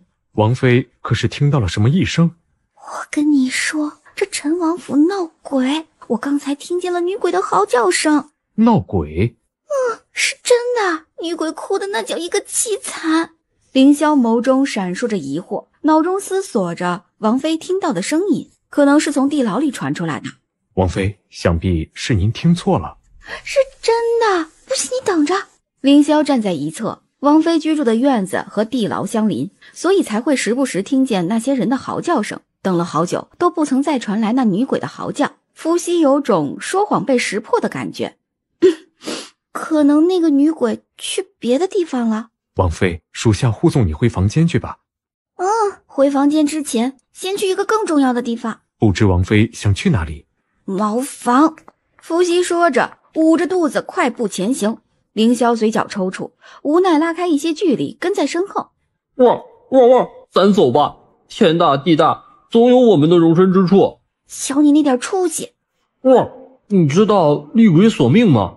汪，午夜时分，你睡得正香，迷迷糊糊睁开眼睛，发现床边站着一白衣女子，长发飘飘，遮住。停，别说了。是不是很恐怖？等我明天跟北冥城道个别先，好歹在人家这儿小住了半年，人也没跟咱要房租，就这么悄无声息的走了，实在不好。那丫的会让咱们走吗？躺在床上休息，却怎么也睡不着，脑海里一直回荡着那女鬼的声音，只要闭眼，那狗子说的画面就闪现在他眼前，屋内一人，屋外一狗，一夜未眠。北冥城回来了吗？回王妃，王爷还未归。王妃，王爷请您去用早膳。北冥城回来了。禀王妃，王爷回来了。王爷，我来了。随后不等北冥臣发话，径直坐在他的对面。北冥臣见伏羲坐的位置离他很远，皱了皱眉头。坐过来。干嘛要让我坐在他的身旁？不过一会儿有事要问他，态度是得好点。王爷，一夜未归，你累吗？北冥臣眉头跳了跳，转头望向笑容灿烂的女孩，难道他误会了？误会他一夜未归是出去鬼混了？本王有要事，所以才一夜未归。他会答应吗？北冥臣面不改色，心里盘算着什么事儿他会答应吗？王爷，如果北冥臣望过去，在等侧方女孩说如果什么。如果有一个人在陈王府住了很长一段时间，他突然要走，你会收租金吗？不会有这么一个人。你这算是把天儿给聊死了。那个，如果北冥臣抬眼看女孩，他到底想说什么？如果有一个对你来说不是很重要的人突然从陈王府里消失了，你会去找他吗？北冥臣眼睛眯了眯，难道在这府中有人欺负伏羲？他怎么了？这个问题有什么不对吗？为什么他很生气的样子？幸亏我理智，先用如果测试。不会，这样就好办多了，可以不用顾虑了。北冥臣抬眼看向伏羲，微微敛眉，他今天怎么如此奇怪？那个，我有一个朋友。你还有朋友？你看不起谁呢？继续说。我有一个朋友，也是王爷，他最近遇到了一个特别烦心的事儿。也是个王爷，他是谁？这个问题问得好。这个不重要，重要的是他最近遇见了一个特别棘手的事儿，不知道该如何处理。奇怪，这不符合常理啊！一般人听到这里都会问一句什么事儿啊？他遇见了什么棘手的事？这就对了。这个王爷不爱他的王妃，所以他的王妃要离开他。要是这件事儿遇在了你的身上，你会如何处理？在我这里，除非他死了，否则这辈子都别想掏出我的手心。王爷英明，王爷真棒，王爷。北冥尘看向伏羲，眼中的光芒越来越沉。这个女孩无论身心他都要。这种目光让伏羲有一瞬的慌乱，但是很快便恢复了镇静自如。王爷你怎么了？本王无事。话毕，北冥尘站起身朝外走去。这个人的情绪真是太不稳定了，完全不知道怎么回事，一会儿一个脸色。凌霄，告诉王爷，药不能停。王妃，你在说什么？伏羲冲他挥了挥手，去吧去吧。凌霄一脸懵逼地转过头，连忙跟上已经走远了的北冥尘。快快快，动物总动员们集合了，大家安静，听我说，咱们今天要离开陈王府。为什么要离开？我的新窝刚装修好。不过我还储存了很多东西。安静安静，陈王府此刻不安全了，听我的，拖家带口的先走。我在城外的宅子大家都知道，你们先去那里等着，剩下的赶紧收拾东西，能走的都走。体积较大的，容易惹人注意的，还有像铁柱这样呆傻的，等着晚上咱们再偷溜离开。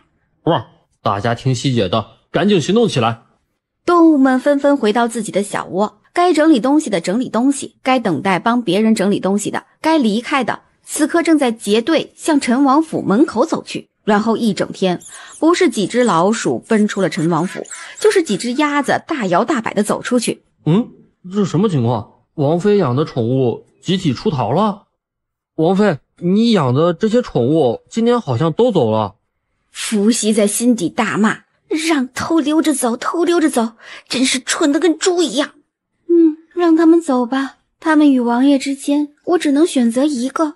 王妃节哀，王妃对王爷的心思可真是天地可见啊。夜色降临，伏羲坐在屋外的吊椅上，慵懒地靠着，脚一晃一晃的，仰起头数着夜空中的星星，50颗，51颗，55颗，60颗。在干什么？伏羲听见这声音，猛地一惊，连忙站起来。王爷。北冥尘目光深沉地看向伏羲，轻了一声。王爷，都很晚了，你怎么会来我这里？本王来王妃处还要为什么？说的好像有道理的样子。王爷，请喝茶。怎么穿得这般寒酸？可是那些下人从中举例？没有，这不是晚上了吗？穿得简单点好行动，好睡觉。王爷，那些下人都很好的，要是出了什么事儿，你可千万不要责罚他们。北冥尘皱眉，他隐隐觉得哪里怪怪的。伏羲今天一整天都不对劲儿，定了一会儿，想听听女孩的心声，了解她到底想干什么。只是口误而已，北冥尘应该不会多想吧？看他的样子像是在怀疑，这可怎么办？难道做的一切都要前功尽弃了吗？北冥尘听见这些心声，只当是伏羲怕他心思变了，也没太在意。怎么不来用晚膳？减肥，吃多了肚子上就有肉了，一胖还怎么出得去？他这么瘦，还怕胖得出不了门。想到他一去战场就是2年，伏羲一个人待在这陈王府，定是受了好些苦楚。这些日子为君，这是抽的哪门子的风？你为本王做的事，本王都知道，也很满意。我做什么了？你若喜欢那些宠物，大可继续养着，明日本王就命人将它们全部整回来。难道那侍卫将我说的话都对北冥尘说了？看样子北冥尘是真的信了，这心里怎么突然有一丝愧疚呢？北冥尘当伏羲是愧疚那些宠物，捏了捏伏羲柔弱无骨的玉手，气氛压抑了下来。王爷，很晚了。北冥尘轻了一声。你倒是站起来呀，再不走我都困了。狗子估计这会儿急得在原地打转呢。北冥尘见伏羲懵懂无知，也不强迫。咱们来日方长。什么？这货啥意思啊？早些休息。北冥尘说完，便抬脚走出了别院。伏羲将脑中的疑惑全都踢飞出去。伏羲趴在地上，艰难地从狗洞里爬了出去，站起身子，拍了拍身上的土，看着那小小的狗洞，这幸亏没吃晚饭，不然就真的出不来了。仅仅一墙之隔，可墙外的空气是如此的清新美好。我自由了，从此天高任鸟飞，地阔任我狂。发现自己有点猖狂，抿了抿唇，偷偷看了一下四周，催促着剩下的动物们：“哎，快点，你们都快点！”二哈落在最后，钻到一半的时候，狗身卡住了。没点眼力劲，快来搭把手啊！让你少吃点，少吃点，你就是不听。要不是事态紧急，就你昨晚的表现，就不会是这种待遇。双手刚拉住二哈的前提，就听见一声哐啷，好像是大门被人踹开的声音。这是要被发现了，赶紧溜！我先走一步，你自己保重，拜拜。你回来，回来！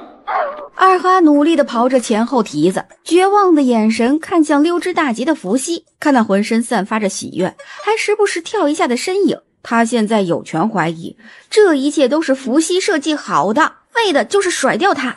感觉到后蹄儿有人拖拽，二哈闭上绝望的眼睛。汪，这令人羡慕的塑料姐妹情，当真是感天地泣鬼神的。王爷，这狗不会是死了吧？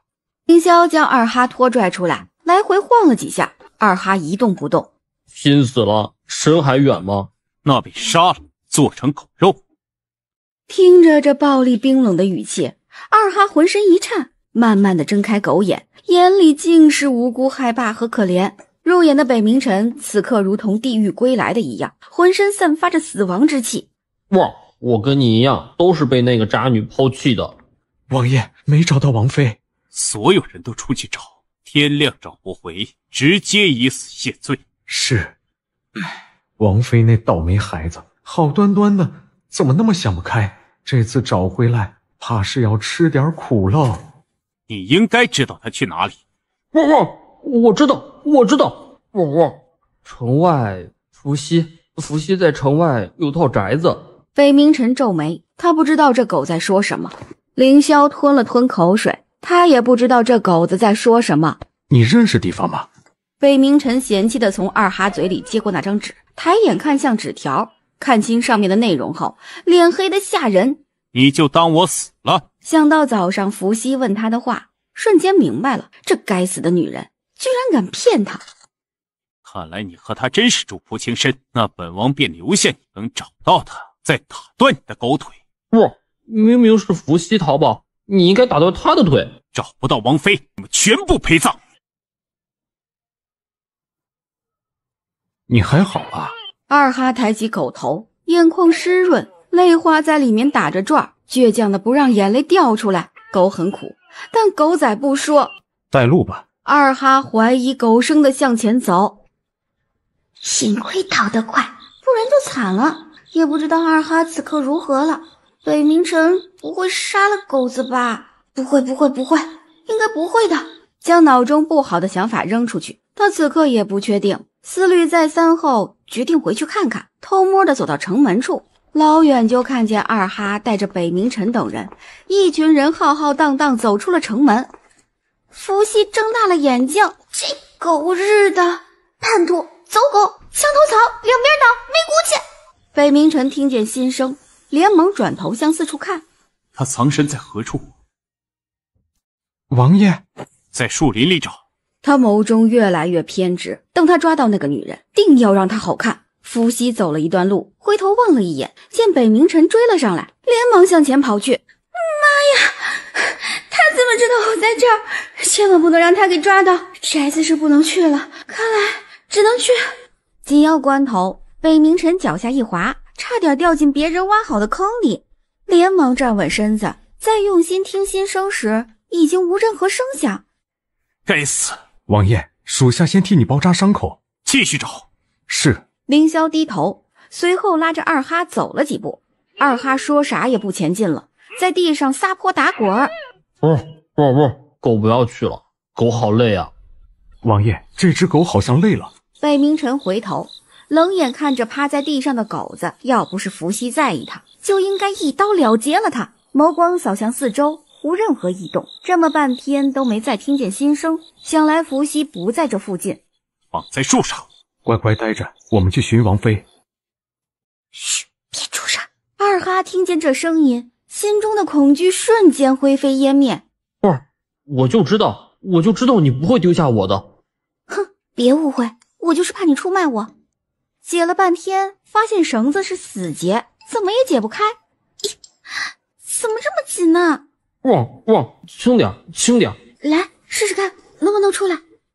一人一狗悄无声息地来到灵犀阁的后门，脸贴在门缝上。施粥，旺，施主，施粥，师母，旺，施主，师傅，师母，你来。二哈被伏羲此刻的面容吓一跳，一步一挪向后退着。你别退，你今天给我撬开这个门，我告诉你，我忍你不是一两天了。不，就喜欢你们看不起我又干不掉我的样子。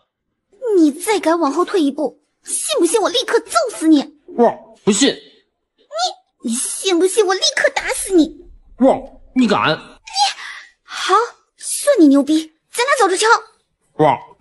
狗子得意洋洋看着伏羲，伏羲狠狠地瞪着二哈一眼，转身捡起一块石头朝二哈扔了过去。二哈飞起狗身躲避那块石头，高傲地昂起头。完美。伏羲气急败坏，拔腿就朝二哈追过去。狗子，你个王八蛋，你给我站住，看我今天怎么弄死你。我又不是人，有种没种都一样。我跟你拼了。好人不跟狗斗。伏羲与二哈在墙外追逐着，二哈的身子不断四处摇晃挑衅。这小娘们儿果然不是本狗爷的对手。西姐，你和狗在吵架？怎么会啦，这不天凉了吗？我准备杀了他炖狗肉吃。最毒妇人心。伏羲回眸冷眼扫过去，二哈瞪着他的狗眼看着。西姐，那只狗还没有进来，晚上会被冻死吧？西姐，狗错了，狗真的错了。冻死了正好吃冻肉。西姐，这么晚了，你怎么会来？离家出走。离家出走？那陈王……不说这些了，有什么吃的吗？他今天一整天因为心情激动就没怎么吃饭，刚刚又跟那只傻狗追逐了半天，这会儿已经饥肠辘辘了。估计没有，我去厨房看看。伏羲看着施粥跑去的身影，手摸上肚子，冷不丁的看见大摇大摆走着的鸡鸭鱼肉。伏羲抿了抿嘴唇，鸡鸭对视一眼，向后退去。嘎嘎，收起你那猥琐至极的嘴脸。我不饿死，我吃什么你吃什么，如今我饿了，哼哼，就该吃你们了。鸡鸭嘎嘎叫着，转身就跑。嘎嘎嘎！救命啊！救命啊！今天心情好，跟你们这些动物联络感情。施粥手里拿着2个白馒头，快步跑来。西姐，只有馒头，有的吃就行，想问什么问吧。毅然从陈王府逃出来了，那你以后有什么打算？住在灵犀阁吗？天下之大，总有藏身之处，但暂时还是先躲着比较稳妥。毕竟陈王已经出动了，必须要做好万全的准备。那西姐，最近2天就住灵犀阁吧，一般人想不到堂堂陈王妃会跟一个情报组织有关。等避开危险期，我就去天下遨游。施粥，将那条狗放进来。施粥应声，快步走过去打开后门，入眼的是浑身充满戾气、脸色阴沉的男人。北冥晨一双眸子充满血丝，紧盯着眼前的施粥。他还真的是没想到，他的王妃竟然跟灵犀阁有关。如果不是在这条狗身上下了套，他真不一定能找到他。这么晚了，不知道陈王殿下来灵犀阁可有事？来找本王的王妃。陈王殿下找错地方了，你的王妃怎么会出现在灵犀阁内？你确定？我确定。施粥，那傻狗不见了吗？北冥晨听见这道熟悉的声音，暴力的气场有所收敛。施粥闭上眼睛，这下全完了。伏羲见无人回应他，疑惑地从房间里走出来，走下楼朝门口走去。怎么啦？施粥想回头让伏羲跑，但顶着男人摄人的目光，硬是转不了身。狗子，我看你是真想……看见门口的北冥晨，惊恐地睁大了眼睛。本王来看你了。北冥晨用最平静的语气说着最平常的话，但回荡在伏羲耳边，那就是本王来杀你了。我。北冥晨推开施粥，径直走进大门，拦腰将惊慌的女人抱了起来。慌什么？现在叫为时尚早，等回去本王让你叫够。伏羲惊恐万分，只觉得全身麻木冰冷，任由北冥晨抱着他。北冥晨抱着惊吓不敢出声的女人走出灵犀阁。北冥晨会怎么处置我？应该不会杀了我吧？王爷，我说我只是出来逛个街，你信吗？王妃这街逛的属实远了些，都出城门了。都怪天太黑，一不小心就走出了城门了。北冥晨不搭理他，勒紧缰绳，双腿用力挤压马的腹部，马匹吃痛，便加快跑了出去。王爷，我很重，就不麻烦您了，我自己可以走回去。北冥晨眸光变得偏执，还带着一些迷离，幽光夺人。王妃若不想死，最好乖乖听话，不要试图挑衅本王的耐心。王爷，你不会要杀了我吧？杀？他轻声呢喃，环抱伏羲腰肢的手用力。本王为何要杀你？你可是本王的王妃，我们之间可还有很多事情都未曾做。伏羲迷茫的眼珠转了转，看向眼前俊美绝伦的男人，见他脸上此刻挂着欲望的笑容，那笑容仿若恶魔的召唤。北冥晨将伏羲抱进自己的房间，将他放在床上。伏羲后知后觉起来，知道眼前男人要干什么，慌张的向后退去。不要，我绝对不能给一个不爱的人，第一次是要留给心爱之人的。北冥晨看着伏羲惊慌的模样，心情甚好，俯下身去，凑近他耳畔，猛地听见这两句心声，眸中偏执地看向近在咫尺的女人。要留给心爱之人，很好，当真是很好。你这辈子只能是我的。话毕，盯着女孩的红唇，眸子慢慢变得迷离起来，迅速低头吻了上去。伏羲瞪大双眼，没想到他突然会来这么一招。不要，绝不要，我不要跟北冥晨发生。北冥晨听见心声，松开伏羲，抬眼愤怒地看着眼前的女孩。北冥晨，你别这样，我错了，我再也不逃跑了，真的，我再也不跑了。北冥晨，你听我说。北冥晨不听女孩乞求的话语，一只手抓住女孩胡乱折腾的手，压住她乱踢的脚，覆盖上去。伏羲心里慌张了起来。北冥晨，你等会儿，你听我说啊！北冥晨对伏羲的话充耳不闻，低下头再次堵上了伏羲的嘴。伏羲使劲挣扎着，拼命推着眼前的男人，用力咬着自己的牙齿，试图阻止男人肆意的行为。但是他越是挣扎的厉害，男人就越是兴奋。伏羲瞳孔放大，灵机一动，干脆放弃挣扎。看见女孩此番模样，他心中一颤，随即心疼不已，连忙直起身，抱起床上的女孩。他又在打什么鬼主意？别怕。北冥晨察觉到怀中女孩的僵硬，又听见她的心声，连忙轻拍着女孩的背，轻哄着：魏毛话风有点不对。不过此情此景，我应该做些什么？我不要。伏羲眼中泪花闪烁，眼睛眨巴几下，眼泪就掉落下来。北冥晨看着那几颗眼泪，顿时于心不忍。你放心，我不会做伤害你的事情。他知道伏羲现在还不愿意与他发生，他也不忍强迫他。他的话能相信吗？我像是不能信，谁知道他下一刻会干嘛？坚决不能放松警惕，一旦放松警惕，他就有可能趁虚而入。北冥晨听见这些心声，拉下脸来。他为什么就是不信他？他说不清楚为什么，只要对上伏羲，他就舍不得让他伤心。既然你不会伤害我，那先放我下来吧。北冥晨听见这话，眸中又恢复了偏执，看向伏羲。超级的变脸都没有你变得快。我们是夫妻，有些事我可以等。什么？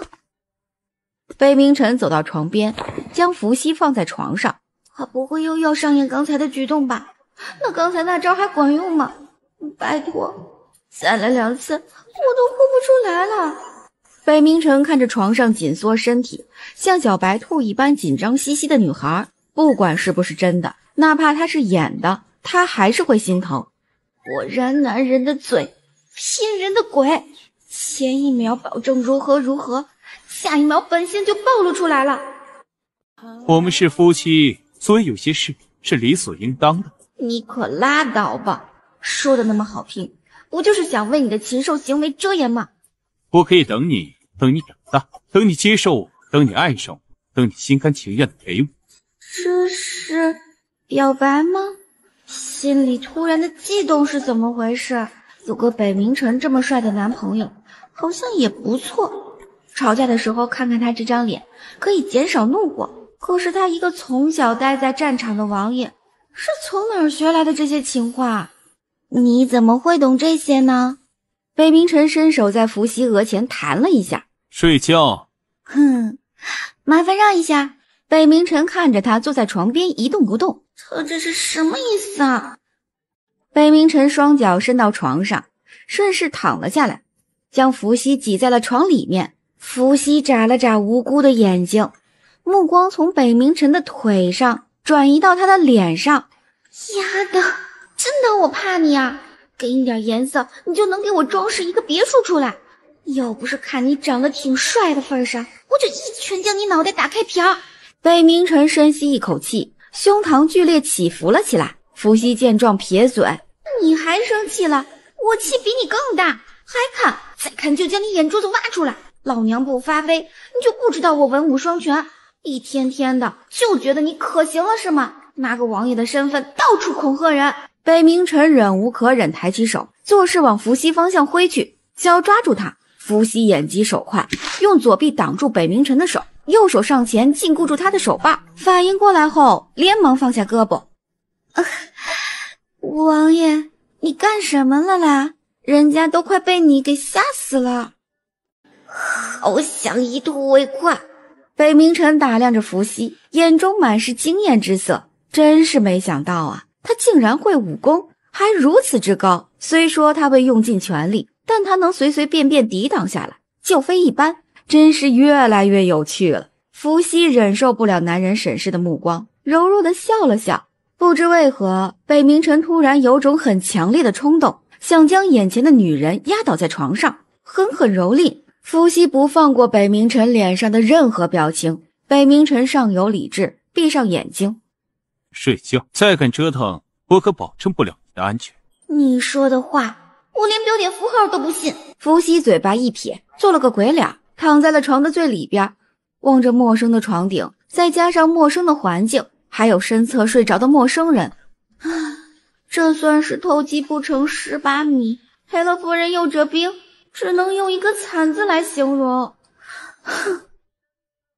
小白菜呀，地里黄啊，2、3岁死了娘呀！我手里捧着窝窝头，菜里没有一滴油。睡不着。伏羲被这突如其来的声音惊到了，连忙翻身看去，男人还保持着原状，眼珠一转，温柔体贴讨好的说：我这个人吧，认床，换一个环境我就睡不着觉，所以为了能让王爷休息好，我还是回去睡吧。北明晨睁开眼睛，斜眼看向想从他身上爬过去的女孩，做事要直起身。伏羲停了下来，明媚一笑：王爷你休息吧，不用送我了，我的院子不是很远。北明晨唇角抽了一下，眼睛眯了眯，一股危险的气息从眼中散发出来。他这是什么意思？感觉他要揍我。早知道不逃跑了，干嘛给自己找这些气受？北明晨看着眼前的小人，突然想逗弄他一番。我这就让你睡着。说着，猛地一个翻身压住了伏羲的身躯，俯下身凑到他脸前，唇瓣接触在了一起。你大爷的，又来了！你好歹也是一个王爷，怎么能说话不算数？真甜。这种亲密的举动让伏羲不禁心跳加速。好家伙，别以为我看不出来你在撩拨我，这古人比我一个现代人都能放得开，这就有些没面子了。想我以前也追星，以北冥辰的样貌，要是在现代，绝对是当红爱豆。想想跟一个当红爱豆谈恋爱，不亏，值。伏羲想着，心中不由得升起一股叛逆，眼眸里闪烁着兴奋。不如让我也来撩拨撩拨你。北冥辰一愣，伏羲都这样了，那他能认输吗？伏羲从一开始掌控主动权，到现在完全沉沦，北冥辰眼里渐渐没有了焦距，一副迷离的表情，双手四处奔波游走，头埋在女孩颈间，隐隐有要向下的趋势。原来是这样的感觉，心里麻麻的，就是好热。北冥辰闻听，一双大手探进伏羲的衣服，伏羲身躯一震，猛地清醒过来。该死，我竟然对北冥辰产生了那种想法。北冥辰感觉到怀中女孩的变化。这是怎么？不是你先逗弄我的吗？难道是我不够努力，让你不满意？北冥辰的声音带着一股浓浓的诱惑之意，使人听着有些酥软。伏羲心中一荡，想要放任下去，让他自行发挥，最后还是咬了咬牙。不是，你先起来。北冥辰不仅没有起来，还将头埋得更深了，咬了一口伏羲的锁骨。疼！这丫的属狗的吗？怎么咬人？疼疼疼！他对他的感觉也变了，是那种恨不得杀了他，却又舍不得的情绪。许久，北冥辰听到身侧女孩均匀的呼吸声，就知道她睡着了，微微侧了一下身子，看着那道瘦弱的身躯，眸中闪过异样。伏羲刚睡着，感觉有人晃着他，迷糊之际挥了一拳，手掌跟北冥辰的脸来了一个亲密接触。睁开眼睛，入眼的是黑着脸的北冥辰。怎么了？北冥辰闭了一下眼，用力抽出伏羲抱在怀里的被子，闭眼睡觉。怎么了？我又怎么惹到他了？好困啊！逃跑真的是个体力活，既惊悚又刺激。迷糊之际，用脚踹了踹一旁的北冥辰。狗子，去把灯关了。北冥辰愤怒地睁开眼睛，敢叫他狗子？灯。翻过身，将胳膊环住他纤细的腰身，闭上眼睛。北冥辰抬起头，眼里水波荡漾。说，你喜欢我？真没看出来，原来这家伙这么自恋，闷骚型的吗？自恋？闷骚是什么？看着思绪乱飘的女孩，目光暗暗。要不是他有些生疏，会由着他这般放纵吗？明天他就将与伏羲成婚时宫里送来的那些秘书翻出来看，等他学会了，一定要这个女人求饶。伏羲可不知道他心里想的是什么，但看他满脸春光，就知道不是什么正经事儿。下去，你快压死我了！一看就是新手上路，不懂其中的技巧，整个身子压在我身上。也亏他好意思，堂堂王爷还挺纯情，我也算夺了北冥辰的初吻。北冥辰似懂半懂，瞥了伏羲一眼，一个翻身躺到床边，闭上眼睛休息了起来。他怎么说也是一个久经沙场的战士，而且身份还是王爷，怎么能被一个小丫头嫌弃？说什么纯情？伏羲做了一个特别梦幻又缥缈的梦。梦里，伏羲走到一个山清水秀、鸟语花香，充满灵气，总之是一个很美很美的地方。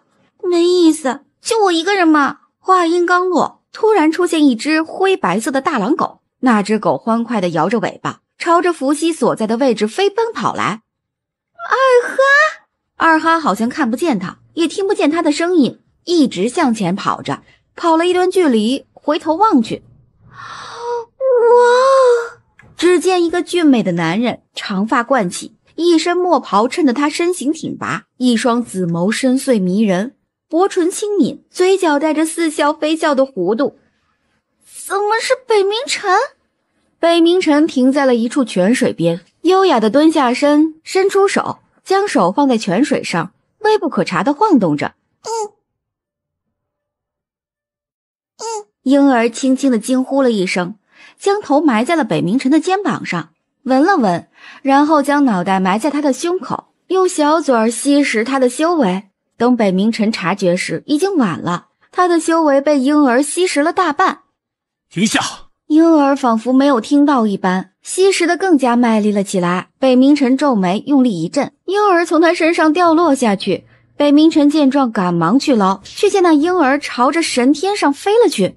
主子养育了你，你却转身就走了。哇，回来！北冥神的冥体在慢慢消散，灰飞烟灭之际，将为数不多的修为化作一处，留存了一缕幽魂，向着下界飘去。二哈惊慌失措。哇，主子，别留下一只狗，鬼帝还在冥界。他拼命地向前跑着，想追上那道缥缈的光。我的个乖乖啊，这是什么狗血剧情？我这是看电视剧看多了。伏羲猛地惊醒，睁开了眼睛，眼里还流露着惊魂未定的神情。吓死我了，什么奇奇怪怪的梦？北冥神与伏羲同时睁开眼睛，听见伏羲的心声，敛了一下眉头。他也做了一个很奇怪的梦，低头看去，见伏羲整个人都趴在他身上，此刻面露惊慌的呆滞着。怎么做噩梦？伏羲喘着粗气，点了点头，一会儿压下心中的惊慌后，这才后知后觉起来，看了看他的胳膊，此刻正搭在男人的胸膛上，动了动腿，发现他整条腿都缠在北冥神的腰上，而北冥神此刻搂着他，手掌放在他胸口处的位置，又抬头看向北冥神的脸，两人脸颊直接贴在了一起。一旁的北冥神嫌弃的皱眉，门口侍卫听见叫声，对视一眼，低下了头。王爷真禽兽，昨晚折腾到大半夜，一大早又开始折腾，真是的，也不知道累。难道是王爷太过饥渴了吗？你怎么？你真禽兽，还以为他是个好人，结果是装好人。一听这话，北冥神猛地睁开了眼睛，一脸的不敢相信，他刚才听到了什么？伏羲竟然骂他禽兽，他若是禽兽，会让他安安稳稳的睡觉吗？有胆你再说一遍。伏羲愣了2秒，心虚的往床里面移了移，缩着脖子。那个，我只是随便说说，你不要当真啦。随便说说就骂我是禽兽，这是要和我算账？老娘可不怕你。不是，我没有，我不是那个意思。哼，我有什么好怕的？来到这个世上，我就没打算活着回去。北冥神无奈，继续闭上眼睛，不再理他。伏羲气结，拿起旁边的枕头，虚拟的打在北冥神的脸上。你是不是觉得本王好欺负？没有，绝对没有。今日贤妃会去寺庙烧香祈福，你跟随左右。伏羲睁大了眼睛，用手指着自己的脸，难以置信。北冥神眸眼含微的瞥了伏羲一眼。没错。当我是你生的吗？只是起来理直气壮的。我认识贤妃那块小饼干吗？你干嘛不自己去？北冥神紧握拳头，平复自己内心的怒气。王爷，你不怕我再次逃跑吗？你敢吗？哼，还真敢。不敢。你就算跑到天涯海角，我都能将你抓回来。起床收拾，时辰不早了。好。伏羲点点头，乖巧的应了一声好，刚动了一下，立刻捂住肚子，哎呦叫唤了起来。余光还时不时扫了一下北冥神，见他一脸平淡，饶有兴趣地看着他。狗王爷怎么也不关心我，果然晚上你说什么就是什么，白天你一说你还是个什么，不要脸。王爷，我今天可能不太方便。北冥神就躺在那里，静静地看着他演戏。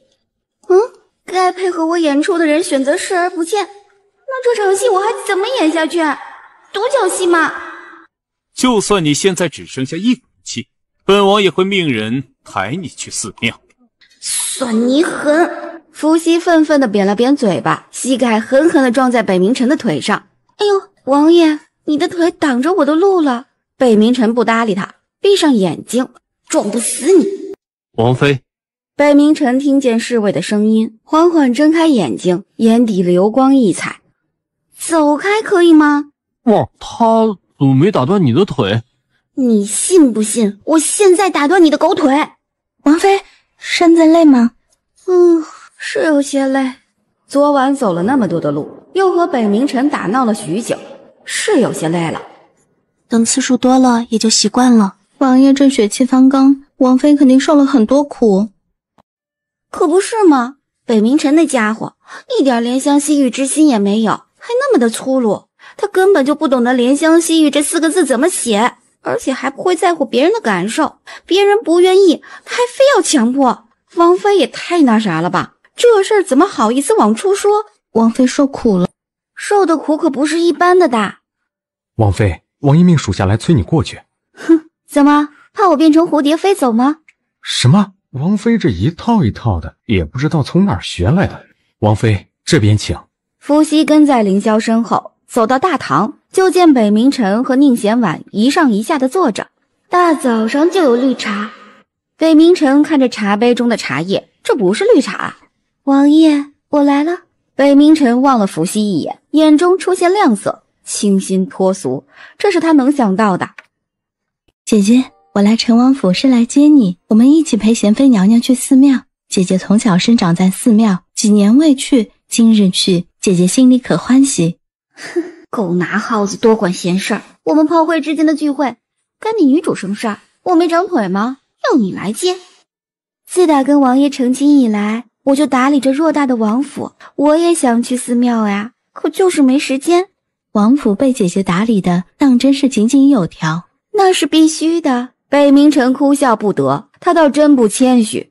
伏羲站起身，整理了一下衣裙，特意将北冥城留在他颈间的吻痕露了出来。宁贤婉看见后，脸色沉了下来。你不开心，我就开心。王爷，我先走了。北冥城浑身一颤，这女人怎么了？态度好的好像一个变态。走出大堂，宁贤婉面色当即一变。王妃可是觉得累了？很累。谁让王爷宠爱王妃啊？伏羲眉眼间揭露出喜色，这丫头还挺上道。宁贤婉极度不甘。姐姐，你确定王爷是真心喜欢你的？真心如何？假意又如何？现在我才是陈王妃。宁贤婉紧握手中的帕子，恨得牙根痒痒，恨不得上去将他掐死。都说强扭的瓜不甜，可我并不在乎它甜不甜，我只想把它扭下来，扭下来我就高兴，然后将它占为己有。就算是坏了，我也不想跟别人分享，因为那是我的瓜，只有我腻了将它扔了，否则别人别想得到它。天哪，他怎么会说出这种话，跟母鸡护小鸡似的。宁贤婉努力挤出一个难堪的笑容，可恶，竟然警告他。王妃，你慢点。宁小姐怕是坐不惯陈王府的马车。宁贤婉脸色难看至极。姐姐，宁小姐，你坐后面这辆吧。这个贱人，居然敢这么对我，我定要让他付出代价，让他生不如死。女施主求的签乃是上上签，得菩萨保佑，今后必将前途无量。命运好与坏，就是如此简单。期待是吉言。坐在寺庙的台阶上，手里折腾着那些狗尾巴草。陈王妃当真是不拘小节。见过太子殿下。不必多礼。太子殿下一个人吗？我1月前求得一下签，一直未曾解，心中焦急，便前来寻高僧问解签之法。伏羲若有所思的点点头，真是傻得可爱。求了一个下签，你不会再多求几个呀？就算手气不好，你一直求，总会掉下一个林妹妹上签的。想来剧情应该已经开始了。下签，看来马上就会有一场三角恋的大戏可以看。陈王妃。北冥怀见伏羲盯着他看，但眼里没有爱慕，而是那种看好戏的神情，看得他头皮发麻。突然想到一件焦急的事，太子殿下再见。然后不等北冥怀说什么，径直向前跑去。北冥怀侧身看着伏羲远去的背影，眸中闪过晦暗。京中都知宁小姐是出名的才女，琴棋书画样样精通，也不知以后会便宜了哪家的公子。陈王妃宴会上一舞就已胜过陈女，臣女实在当不起才女这个名头。你们聊天就聊天，扯上我干嘛？你不就想听别人夸赞你，顺便诋毁我吗？宁小姐是琴棋书画样样精通，我就厉害了，我煎炒烹炸啥啥都吃。不仅如此，我还吃喝玩乐样样在行。场面一下子僵住了。哼，陈王妃当真是幽默风趣。姐姐自小长在这寺庙里，自然比我们这些养在深闺里的千金小姐要惹人喜爱得多。你丫的就直接说我是个乡野村妇算了。深闺里的千金小姐怎么了？比我多长一个头吗？我在寺庙里这么多年，悟出了一个大道理，那就是千万不要存什么坏心眼，因为举头三尺有神明，很灵的哦。宁贤婉脸色果然一变，随后闭口不言。贤妃看出两人之间的不对劲儿，出口缓和气氛。时辰不早了，我该回宫了。真不知道让我来寺庙的意义是什么。见宁贤婉又要说话，目光凶狠，攥紧拳头举在他眼前。别逼逼，小心我揍你！宁贤婉定住了，神色慌张。哼！伏羲冷哼一声，迈步向前离去。伏羲，简直是恶魔之音！王爷，全身都透着僵硬二字。北明臣冷笑几声，这模样是在怕他。看他刚才凶狠的样子，还以为他天不怕地不怕，还有什么吃喝玩乐样样在行，真的好极了。王爷，你怎么会来寺庙？我怕你在外惹是生非，败坏了陈王府的名声。找什么借口？就说你是为宁贤婉而来呗，我又不会嘲笑你。北明臣攥紧拳头，这女人真的有本事，能将人气死的本事。他怕她受到委屈，特来探她。他倒好，哼！哦，反派都是用鼻孔出气的，长见识了。感觉到一阵冷风吹过，伏羲抖了抖身子，见北明臣的脸黑得不能再黑了，连忙掏出怀里的东西，走过去递给北明臣。王爷，这是我给你在寺庙里摘的，你别小看它，它可是吸收天地之精华、日月之灵气，绝对是护身的最佳选择。北明臣垂眸看着伏羲手里举着的狗尾巴草，此刻编织成一个小兔子的形状，着实有些可爱。本王怎么会要这么幼稚的东西？你们半斤八两，谁也别嫌弃谁。北明臣脸上晴转阴，愤愤地接过狗尾巴草。伏羲看着突然空荡荡的手，一脸懵逼。他又怎么了？怎么又生气了？看来上天赐给王妃一双巧手啊。呵，我就呵，刺巧手算什么？要刺就刺能力。不是有句话怎么说来着？天若赐我辉煌，我定比天猖狂，很有道理。陈王和陈王妃当真是举案齐眉，琴瑟和鸣。呵呵，我就呵，哪只眼睛啊，那么瞎？太子殿下，不必多礼。确实不应该多礼，一天天的，见到这个要弯腰，见到那个要跪下，腰间盘都能提前突出了。北明怀看向北明臣手中用狗尾巴草编织的小兔子，陈王殿下也喜这些小玩意儿。北明臣立刻背过手，将狗尾巴草藏在宽大的衣袖中。本王自是不喜那些，奈何王妃硬要塞给本王。看不出来还挺傲娇的。算了，领导说什么直接认领就行。是我喜欢这些，编织好硬塞给我家王爷的。北明臣听见我家王爷这几个字，手一顿，心底莫名泛起丝丝酸意。我警告你啊，别蹬鼻子上脸，我发起火来连我自己都怕。给你一段时间，赶紧将你的手给我收回去。我们回去吧。好。太子殿下，我们先行离开了。请便。这个伏羲是那个孩子吗？王爷心里有一句不知当讲不当讲，如何优雅且不被人察觉的表示自己很愤怒。在线等，听机的。是什么人能让一个人如此心口不一？王爷，婉儿可以同你一起下山吗？伏羲瞄了北明臣一眼，见他面容不变，心里升起莫名其妙的不爽感，冷哼一声，甩开北明臣的手，转身向前走去。走了几步后，脸上露出笑容。这场戏演得真好，连我自己都信了。这下北冥辰会对我心生歉疚了吧？我再顺势求一个免死金牌，简直机智如我。伏羲微微侧头，偷瞄了一眼，见两人还处在原地，跟个棒槌一样。我先溜了，拜拜了你嘞。随后用手捂住口鼻，拔腿向前跑去，从身后看着，不知道的人还以为他在哭泣。跑了2步，发现跑不动，疑惑的左右看了看，感觉有人提着他的后领，抬头看去，王爷！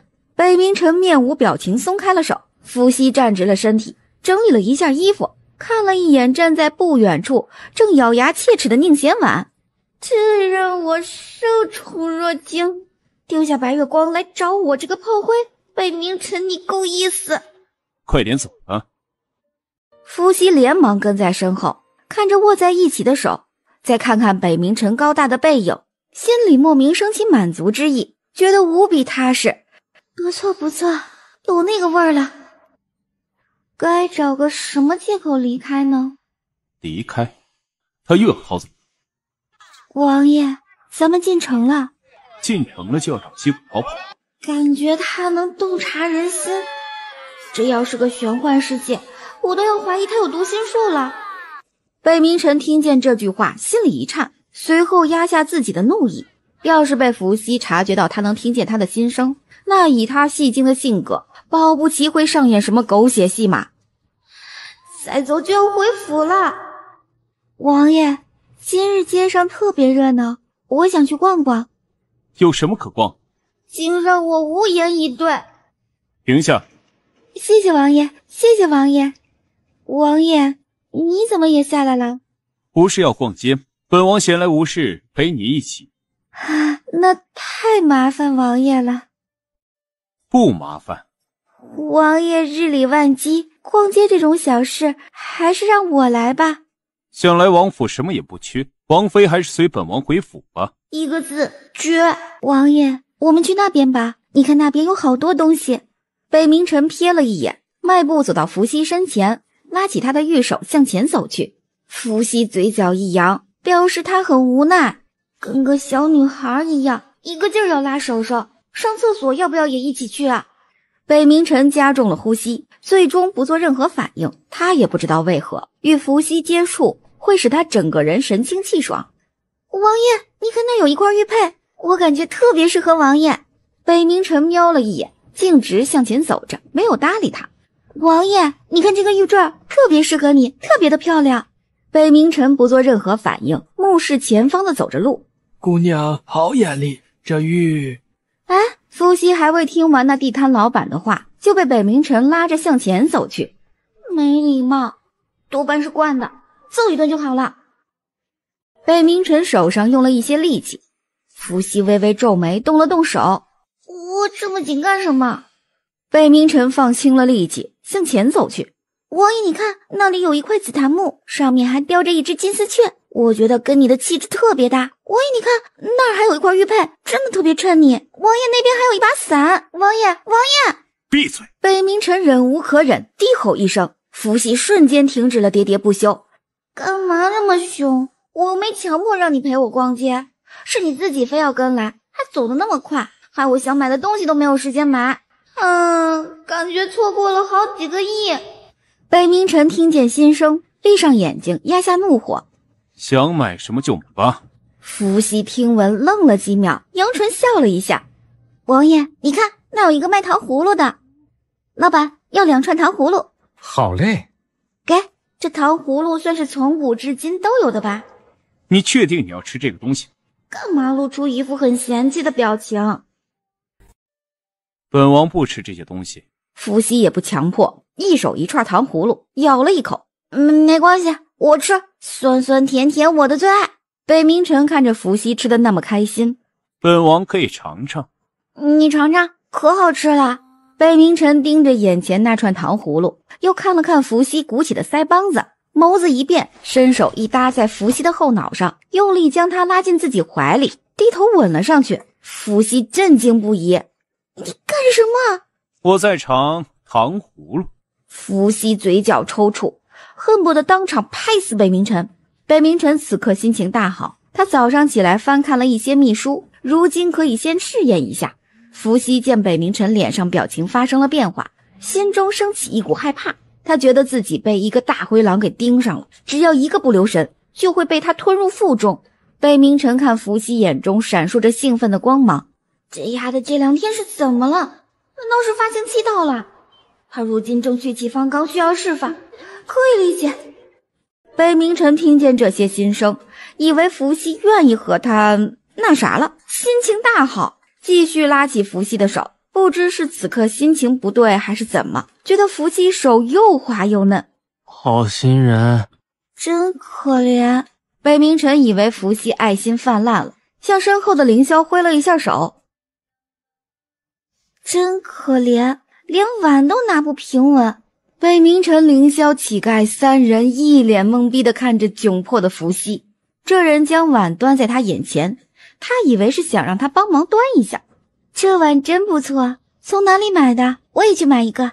乞丐异样的眼神，伸出手从伏羲手中将碗夺了回来。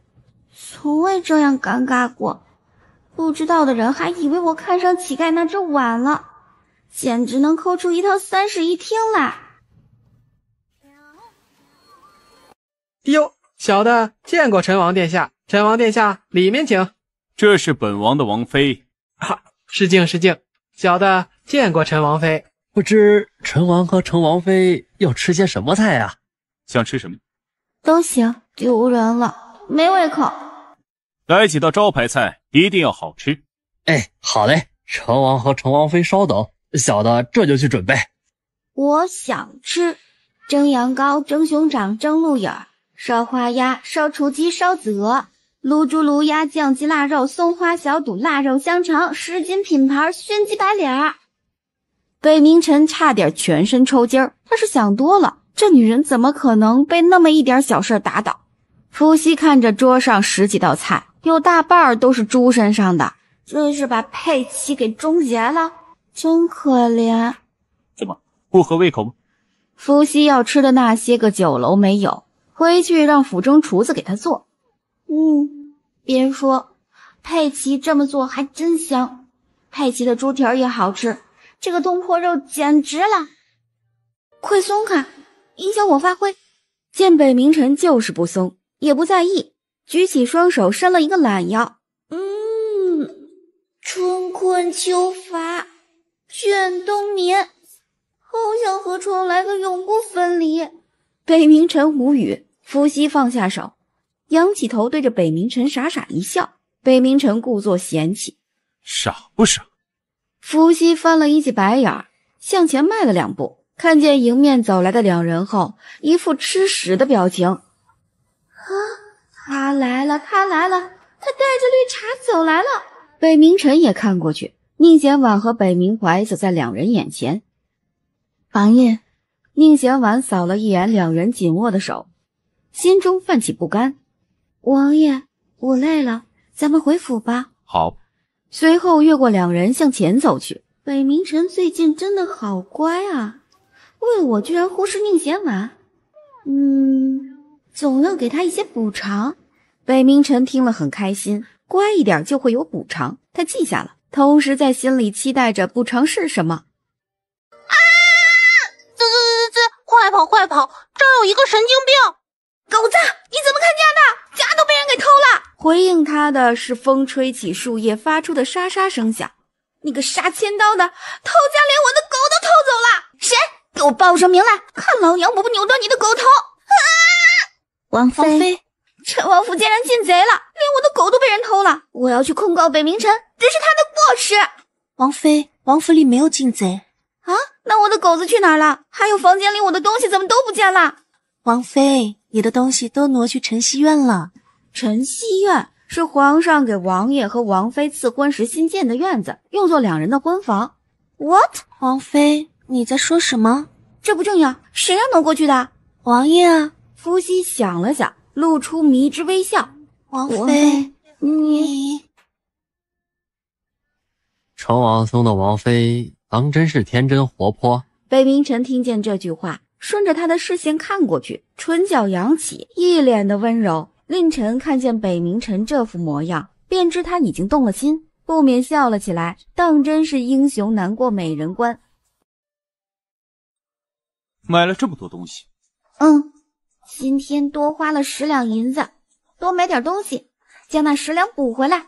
北明晨一笑，拉着伏羲向前走。刚走进陈王府，身后传来了宁贤婉的声音：王爷，当真是垃圾分类从你做起，春风十里不如你当场暴毙，烦死了。甩开北明晨的手，他头也不回地向前走去。宁贤婉看到这个场景，唇上扬起得意的笑，就是要伏羲作。他作的次数多了，北明晨就会嫌弃他。北明晨盯着那道离去的身影，直至消失不见，眸子冰冷地看向宁贤婉。伏羲走到无人处，停下来左右看了看。那些人怎么说？王妃，我们这么做真的好吗？万一被王爷发现我们给他……嘘，这是什么？你们去门口守着吧，等人来了第一时间带进来。王爷喜欢吗？这是为我准备的。行，你真美。王爷，伏羲看着北明晨那认真的神色，心跳越发急促起来。北明晨，北明晨看着他，眼睛里闪烁着星光。伏羲见他目光变得灼热起来，他果然到了发情期，这么撩下去，谁受得了啊？不过今晚就让他释放吧。北明晨幽光夺人地看着伏羲，唇角的笑意越来越浓，这是打算给他了？伏羲走到桌前，倒了一杯水，压下紧张的心情，端起茶杯。吓死我了，这东西很贵的。那个，你是不是？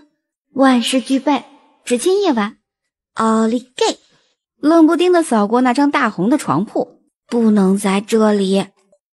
王爷，你去原来的院子可以吗？我已经准备好了，晚上就给你想要的哦。北明晨笑意挡不住，他是想在这个喜房里发生的，如伏羲不喜欢，他也无所谓。好。西姐，咱们还要再逃跑一次吗？不用咱们跑，只怕不久啊，咱们就会被赶出去。不会吧？我觉得北明晨挺好的。呵呵，肤浅，你根本就不了解他。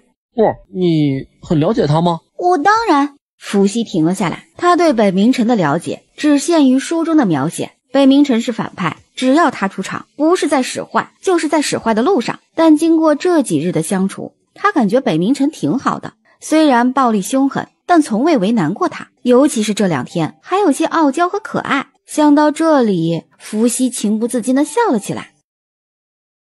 你干嘛突然笑得跟发情的一样？王妃，怎么啦？王妃，清水姑娘到陈王府了。将她带到王爷的旧院，王爷估计等着急了。不是，清水姑娘进不来。啊？什么意思啊？门口的侍卫说，王爷吩咐了，除了王妃，我还有从亲，以后不许再放别的女子进陈王府。啊？陈王府不是还有别的女子吗？那些女子今日都被王爷遣散了。是清水姑娘吗？见过陈王妃。不用客气，清水姑娘真漂亮。谢谢。走吧，咱们去王爷的旧院。干什么？别捣乱。王妃，王爷吩咐了。我知道，但这是王爷应允的。我问过王爷，放心吧。那个，我想问一下，就是你……王妃放心，清水乃是清白之身。清水姑娘放心，今晚过后，王爷若是喜欢你，你就可以留在这陈王府里，不用再到那烟花之地去了。清水是不会留下的。北明晨此刻有些难受，不知是那杯水的原因，还是他正在看秘书的原因。听见伏羲的声音，心里一颤，连忙将秘书藏了起来，压下想要跑出去的心思，应了一声：我在。王爷，你可以将烛火灭掉吗？看不见脸，也就不用不好意思。北明晨站起身，走过去将烛火灭掉。非常的 OK， 你进去吧。清水点了点头，迈着沉重的步伐向前走去。王妃，王爷不是说他跟王妃有要事相谈，让他们不要在跟前碍眼吗？伏羲，我在。这是你自找的。说着，将伏羲拉到自己怀里，用力抱紧，像是在发泄什么似的。啊，北冥尘，你干什么？北冥尘不理会伏羲说话，只是紧紧地搂着怀中的女人，眸中带着一丝冷冽危险的气息。希儿，我该怎么惩罚你？啊，我错了，不管有错没错，先认了错再说。错哪儿了？我怎么知道啊？难道是因为清水姑娘吗？不应该呀，她这2天不就是一直明里暗里的暗示我吗？听到伏羲的心声，北冥尘一愣，他什么时候暗示他了？他没有任何的逾越之举，哪来的暗示？希儿，你真不乖。我说过，小孩子不乖是要受到惩罚。你什么时候说过呀？你好像说的是小孩子打架要受惩罚，可我没有打架呀。真想反驳，但又不敢。王爷，你消消气，气大伤身。北冥尘冷哼一声，随即附上来。北冥尘的吻如同狂风骤雨一般袭击着伏羲，让伏羲根本没有丝毫招架之力。希儿，你要乖点，知道？伏羲听后，以为北冥尘要放过他了，连忙点头答应。北冥尘，你冷静。给我找你，你想过后果？希儿，你说我该怎么办？这话是什么意思啊？我怎么知道你该怎么办？他看着北冥尘一脸懵逼。我不懂你在说什么。希儿，说说今夜的事是不是在暗示我？伏羲听后，脸顿时涨得通红，连连摇着头。这是你自找的。看着伏羲羞涩的模样，北冥尘心中怒气渐渐消散不见，取而代之是一种难言的喜悦之情。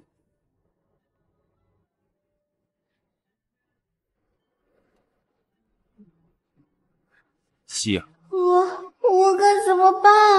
北冥尘见有效果，继续可怜的祈求。你是我的王妃，希儿，你能狠下心来？能。北冥尘脸色不好看了，阴厉的眸子紧盯着伏羲，似要一个答案。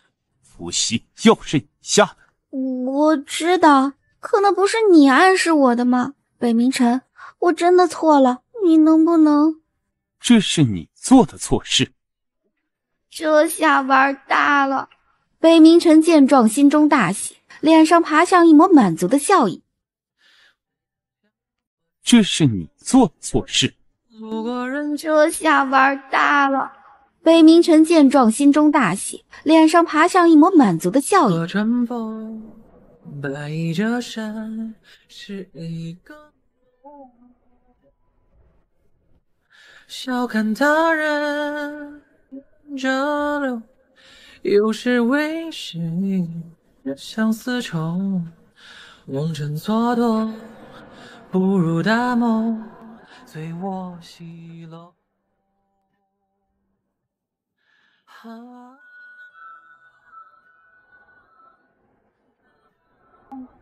你干嘛？西宝。伏羲看着像小奶狗一样的北冥尘，心软的一塌糊涂。这该死的温柔，让我的心在跳，身在抖。闭上眼，随后双手抓紧北冥尘的后背。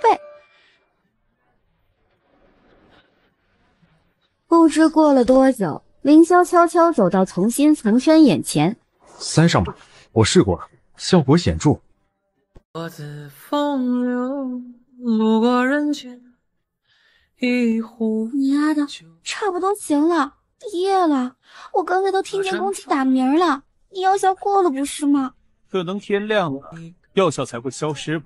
你，伏羲气急败坏地看着他，我里带着几分羞怒，却又不知道该如何反驳。你笑什么？你真好看，好看，生气好看，现在最好看。你走开！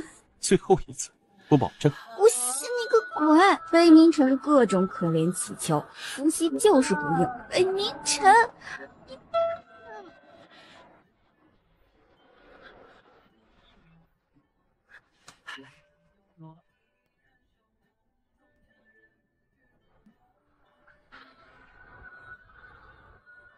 再次睁开眼睛，双目空洞，许久才有了知觉。累吗？伏羲僵硬地转了一下头。谁给你的勇气问这句话？我累不累？你不知道啊？喝点粥吧。北明晨将伏羲微微扶起来，端起粥，用勺子舀起轻柔的吹凉，一点点喂到他嘴边。看着他蠕动的樱桃小口，心又是一软。伏羲感觉到不善的目光，身体不由得颤了颤，身子上的被子滑了下来。前前后后，里里外外，哪一处没有我的痕迹？还在这骄傲上了，感觉自己特能耐是吗？你在说什么？我听不懂。北明晨眼眸越发暗沉了几分，手中动作依旧轻柔地继续着。小心烫。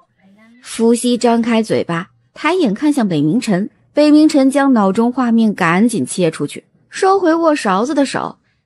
吃饱了吗？饱还是没饱？这是个值得深究的问题。我觉得我吃饱了还能再吃一点。吃饱了吗？那该吃。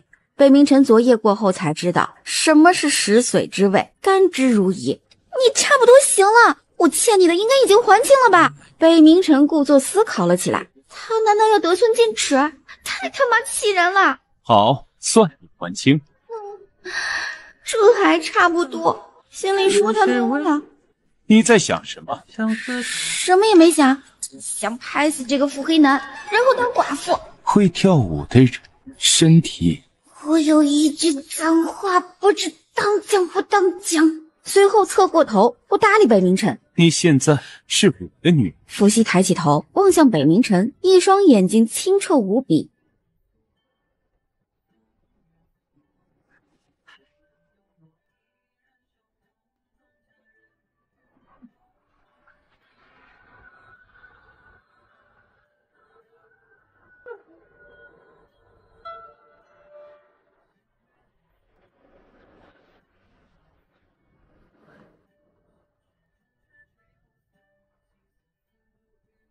希儿，不要再想保姆，留下来，待在我身边，我定会护你周全。伏羲望着近在咫尺的脸庞，心脏扑通扑通乱跳着，仿佛要跳出胸口一般，心底有什么东西被触动到了。北明晨露出了满意的笑意，环抱住伏羲，将头埋在伏羲颈间中。希儿，伏羲感觉到身体不适，睁开眼睛，看清后很生气。你要干什么？你给我滚！要不一起滚！北明晨俯下身，在伏羲耳边说了一句非常气人的话：“真不要脸！”还能骂人？看来还谁说？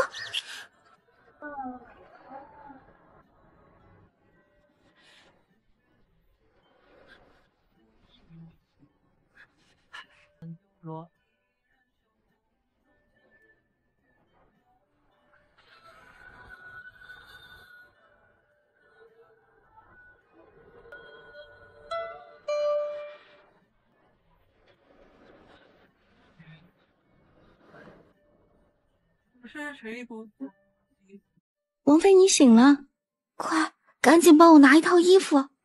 他都快忘了穿衣服的感觉是啥样的了。王妃，你放宽心，王爷一早便去了宫里。真的吗？是真的，皇上微服出巡，特让王爷陪伴，大约要去2天，王爷明后天才会回府。王妃这2日可以好好休息。伏羲感激涕零，此时此刻，他由衷的感谢，打心底想说一句：吾皇万岁万岁万万岁！6天，整整6天，他终于走出了这个房间，终于又再见到了太阳。恭喜王妃，您终于走出这个房间了。伏羲感动得一塌糊涂，此时此刻真应该放2挂鞭炮来庆祝一下这个激动人心的时刻。王妃，传膳吗？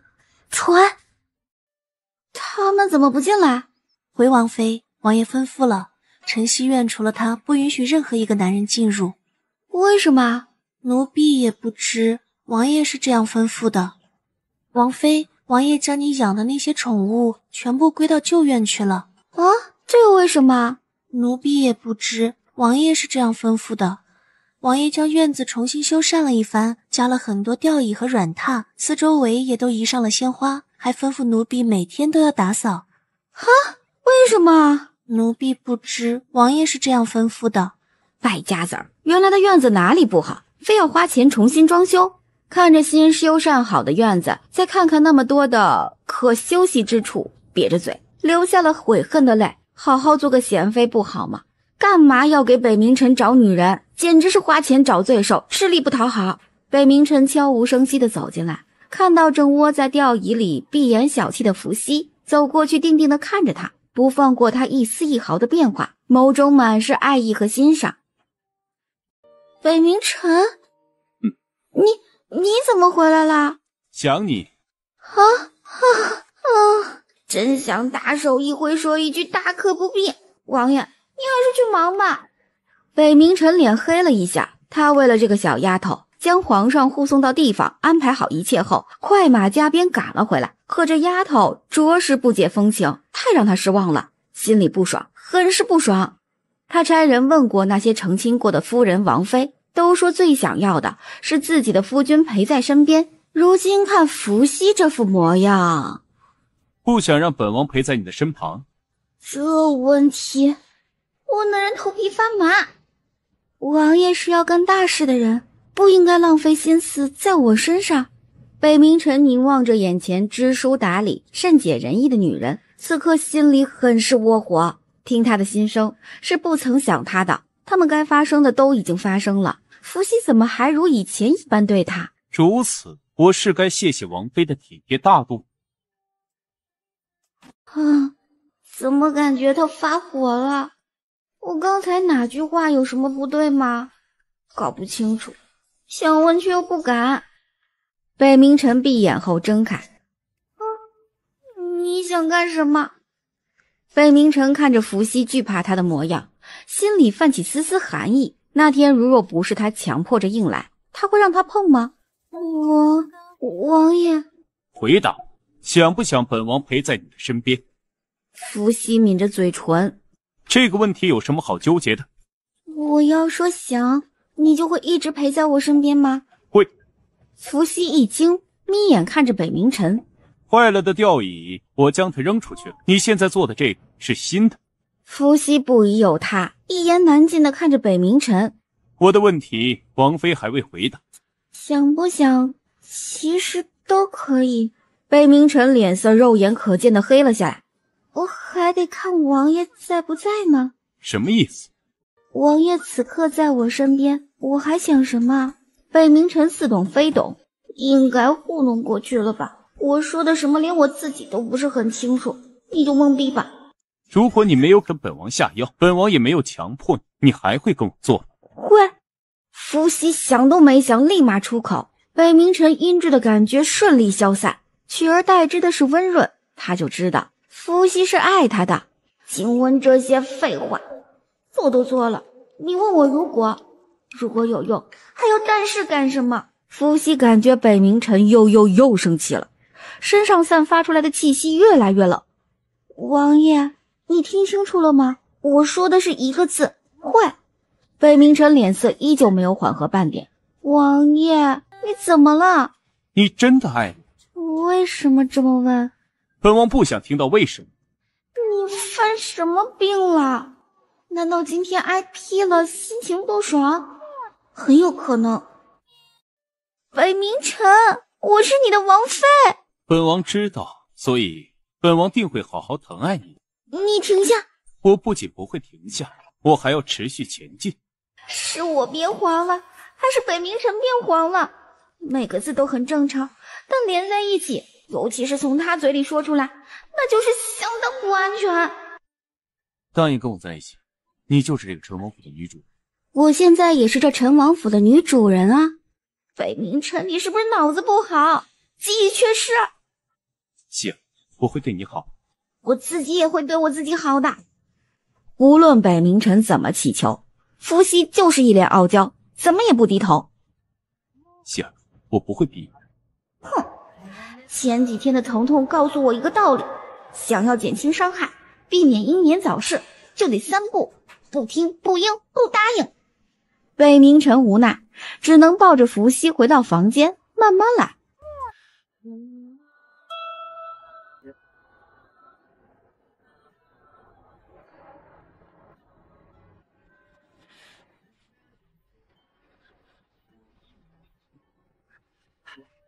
罗。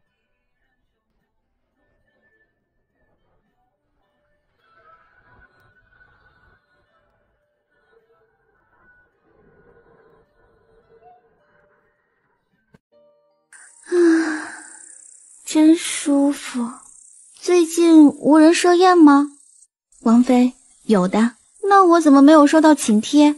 王妃，是王爷将那些请帖拦下来了。北冥城拦下来了？是的，王爷还在朝堂上说什么？王爷说王妃只需要讨好他一人。伏羲瞬间红了脸，这个北冥城想到了什么说什么。对了，清水姑娘，王妃放心吧，清水姑娘平安无事。那你们退下吧。是。伏羲摇晃着吊椅，抬头看着漫天的繁星，如此安稳度过2日。王妃，王爷回府了。伏羲嘴角抽搐，回府就回府呗，那么高兴做什么？心里想，还是快步向外走去。走出晨曦院，一路快步走到陈王府门口，还未见到北冥城，就先见到了宁贤婉。姐姐，外人都传宁小姐是出名的才女，怎么连这些简单的礼节都不懂？本王妃与宁小姐又不是一母同胞，也未有任何亲属关系，宁小姐这声姐姐实属莫名其妙。宁贤婉脸色僵硬了起来，低着头，泪眼婆娑的，整个人看上去委屈不已。伏羲翻了一记白眼。北冥城看见伏羲，翻身下马，跨步向伏羲走来，脸上笑容挡都挡不住。王妃，是小女不才，真想给你一个大嘴巴！鄙夷不屑地看着装可怜柔弱的宁贤婉，知道自己不才，那就去多读书。北冥城走近，就听见伏羲发怒的声音，不由得生气了起来。一个外人也值得他生气。行。宁贤婉以为北冥城是为他不悦，立刻掉下一滴眼泪。姐姐你别生气，我只是想来看看王爷。狗改不了吃屎，千古不变的道理。找本王何事？我真的很羡慕鱼，没有温度，没有心跳，更没有感情，只有7秒的记忆，连眼泪都有大海遮掩。古代人都知道鱼的记忆只有7秒。Oh my god， 到了我秀智商的时候了。这就是你不好好读书的结果。首先，温度是一个强度量，没有高低之分，且一直存在。其次，鱼是有心跳的，它的记忆也不是你说的只有7秒。最后，海水盐度高，所以鱼必须要保持水分，听明白了吗？这话一出，别说宁贤婉愣住了，连北冥城也愣住了，周围的众人都惊呆了。他在说什么？为什么一个字都听不懂，但又好有道理的样子啊？宁贤婉反应过来，可怜兮兮地看向北冥城，试图激起北冥城对他的保护欲，可北冥城看都不看他一眼。天总会亮，没有那颗太阳照样会亮。为什么要让我一个理科生听见这些话？等等，宁贤婉满脸泪痕地转过身，心里有些小庆幸，伏羲果然忍不住了，就是要让他发火，就是要让北冥城看见伏羲欺负他。没有那颗太阳，请问你拿什么进行锐利散射将天照亮？那不超过太阳36万分之一，而且还反射太阳光的月亮，还是离地球4万光年以外的星星？伏羲见众人皆醉他独醒的模样，优越感爆棚。请问还有事吗？宁贤婉呆呆地摇头。那请你右转，我怕你此刻的状态会撞到我们陈王府的墙上。北冥城听见我们2个字，立马抱住了伏羲，头埋在他颈间，闻见他身上淡淡的药香后，眸子在众人看不见的情况下变了变。希儿若是知道了，会生气吗？松开，你快勒死我了。怎么办？什么怎么办？伏羲一脸疑惑。北冥城低头在伏羲唇上啄了一下。我想将你时时刻刻都带在身旁。你以为你是哆啦 A 梦吗？什么东西？北冥城疑惑不解，两人各自心怀鬼胎，但面上出奇的琴瑟和鸣。王爷，你去沐浴吧，我去大堂等你。北冥城拦腰抱起准备逃走的伏羲，低手在他耳边萦绕。你是本王的王妃，理应伺候本王沐浴更衣。说得好有道理，真想一脚踹死你，但这不是法治社会，我忍。北冥城扬唇笑了笑，忍就对了，随后抱着伏羲走进晨曦院。哭什么？你走开！我不要跟你说话，你总是骗我。北明晨看见伏羲这模样，心里软得一塌糊涂。别哭了，哭坏了身体怎么办？伏羲一听，哇的一声哭得更厉害了。北明晨手忙脚乱哄了半天，最后没法将伏羲压倒在桌子上亲了上去。伏羲眼泪瞬间止住了。北明晨见他不哭了，抬起头，眸光偏执地盯着伏羲，真想将他关在这晨曦院里，不让他见任何人。伏羲看见北明晨眸光发生了变化，很危险，不是那种危险，是想将人囚禁起来的危险。这狗男人这眼神好可怕，怎么觉得他要将我囚禁起来？身上的暴力之气又出来了，我怎么惹到他了？听见心声，北明晨猛地惊醒，连忙将脑中想法丢出去。差一点他就要将伏羲锁在这晨曦院里，真想一掌下去杀了这个西瓜，简称傻瓜。王妃，去伺候本王沐浴吧。伏羲平复着内心波动不定的情绪。好啊。北明晨伸手掐了掐伏羲的脸颊。本王很想知道王妃的特长是什么。本王妃也很想知道王爷的特长是什么。本王的特长是什么？王妃难道不清楚？你狠！我刚卖下风。北明晨走到浴池旁，然后张开双手。伏羲挑眉愣了2秒，随即反应了过来。我的内心是抗拒的。杏儿，你可是不愿意？愿意？怎么会不愿意了？我愿意你个大头鬼！北明晨听见他的心声，不为所动，面上挂笑。伏羲僵硬着身子替北明晨更衣。咦，我怎么一副流氓的模样？这模样会不会让北明晨感觉到我觊觎他很久了？北明晨径直走进浴池，后背暴露在伏羲的眼前。伏羲瞳孔睁大，眼中瞬间出现了心疼的波动。只见他后背上布满了密密麻麻的伤疤，从脖颈到腰肢。伏羲话语凝噎在咽喉里。他当时有多疼啊！换我肯定会哭死过去。北明晨听见心声，停下了脚步，回头望去，眸底出现了波动。伏羲也不是一点都不爱他，看见伏羲满是心疼的脸颊，双眼一眯，走过去环抱住伏羲。行，我想看你跳舞。看在你那么可怜的份上，就依你一次。海凉凉，散散，似却总长长。伏羲突然被北明晨拉扯了一把。你干什么？你觉得我能干什么？北明晨，我是人，不是工具。北明晨看着那道离去的身影，心底升起一丝伤痛。狗子，我有点渴。北明晨迷糊之际应了一声。伏羲听见声音，瞬间清醒了过来，连忙坐起身。我在做梦。北明晨看着用被子将自己包裹住的伏羲，眼里有些伤心，起身套上外套走出房门。伏羲看着那道离去的身影，心底多少有些失落。北明晨是生气了吗？他其实挺好的。听见房门的声音，以为是北明晨，心里有些激动，连忙站直身子看过去。王妃。重新见伏羲一脸的失落，有些摸不着头脑。直到傍晚，伏羲都未再见到北明晨，坐在吊椅里抬头数着月亮。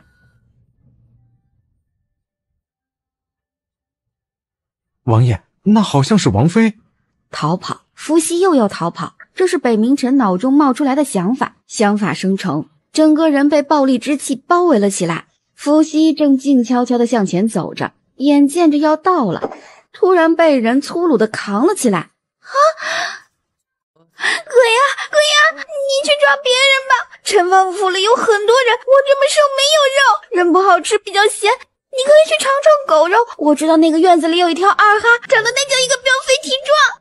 闭嘴！北明晨，你干什么？你放我下来！北明晨无声地冷笑着，回到房间，将伏羲扔在床上。又想逃？伏羲一愣，被他这副模样吓到了，连连点头摇手，反应过来又赶紧摇头。睡觉。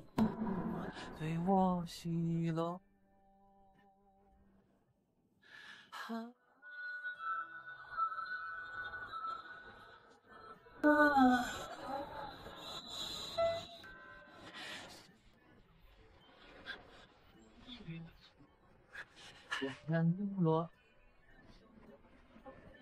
夫妻吓得不要不要的，连忙乖巧的睡在了一侧。好可怕！夫妻基本是一夜未睡，两人坐在餐桌前。这粥怎么是红色的？原来是红豆粥，里面还有大枣。这个是什么？看着像药材，看不出来，这货还挺养生。多吃点，补气血。sorry， 对不起，对不起。从心凌霄几个人紧抿着嘴唇，实在忍不住哼唧了2声。伏羲从未见过北冥辰这么狼狈的样子。原来我被人中笑出了声，让你以后再乱说话。你们先下去，让本王伺候王妃用膳。想服个软，王爷，我不是故意的。北冥辰眸中尽是无奈，伸出手想要将伏羲抱过来，结果被伏羲一掌给拍到了墙上。那个力气有点大，好丢人。北冥辰快步上前，一把将伏羲拦腰抱起，走出膳厅。伏羲想挣扎，但怕自己力气太大，再把北冥辰给打死了。北冥辰将伏羲轻放在床榻上，看着他羞红的脸，眸中起了细腻的趣味。你的脸怎么这么红？热的。原来是热的，我还以为是王妃害羞呢。我告诉你，你别惹我，我发起火来连我自己都怕。北冥辰爽朗的笑声回荡在屋内，要不要打死他？本王倒是想看看王妃发火时是什么样子的。我不会发火，因为我害怕。换衣服，本王带你去狩猎。狩猎？那我要狮子、老虎、大象、长颈鹿。见北冥辰不善的目光，伏羲咬住唇瓣停了下来。都行，只要是宠物就行，我不挑。北冥辰在伏羲额头上敲了一下。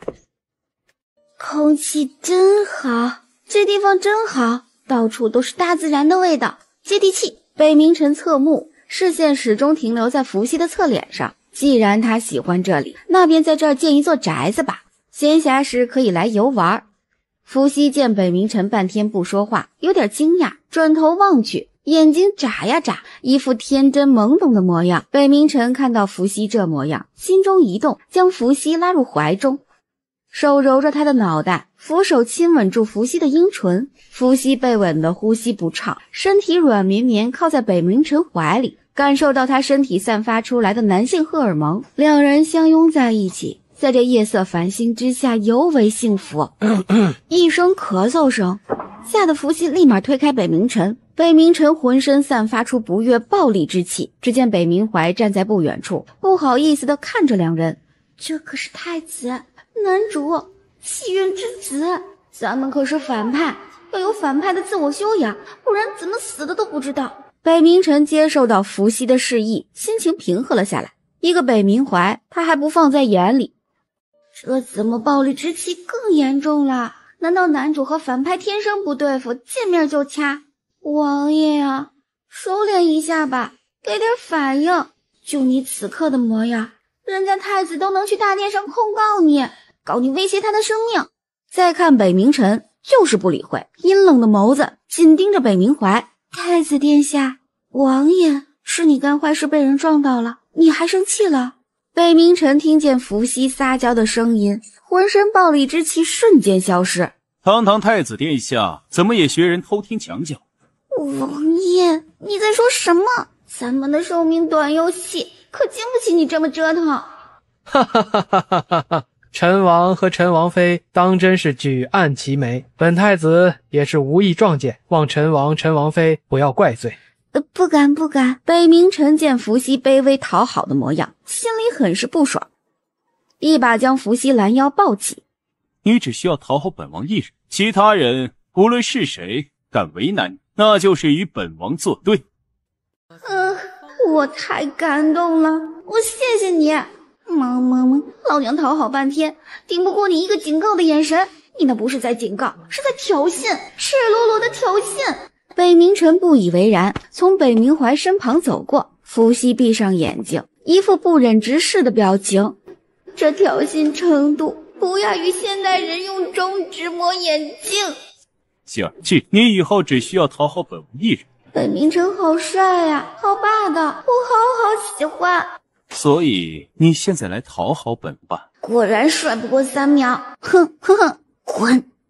北冥城一听，应了一声好，转身就将伏羲压倒在床榻之上。干什么？不是你说的吗？滚啊！我还能说什么？我还能干什么？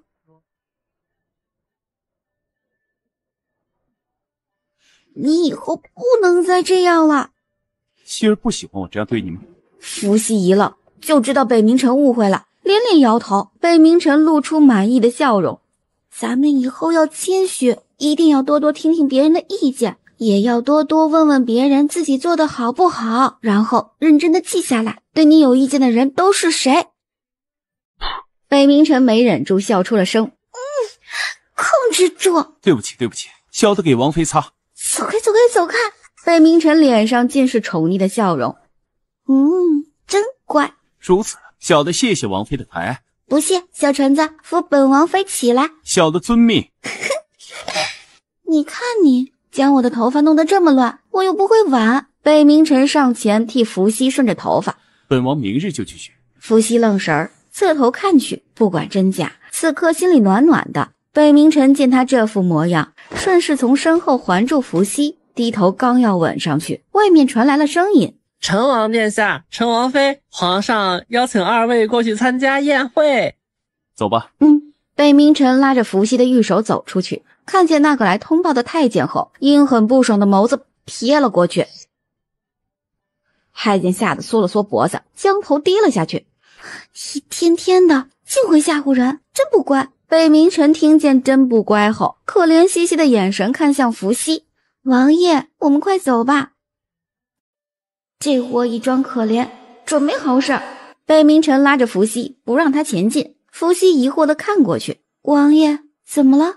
北冥城将伏羲转了个身，让他与自己面对面。这货要干什么？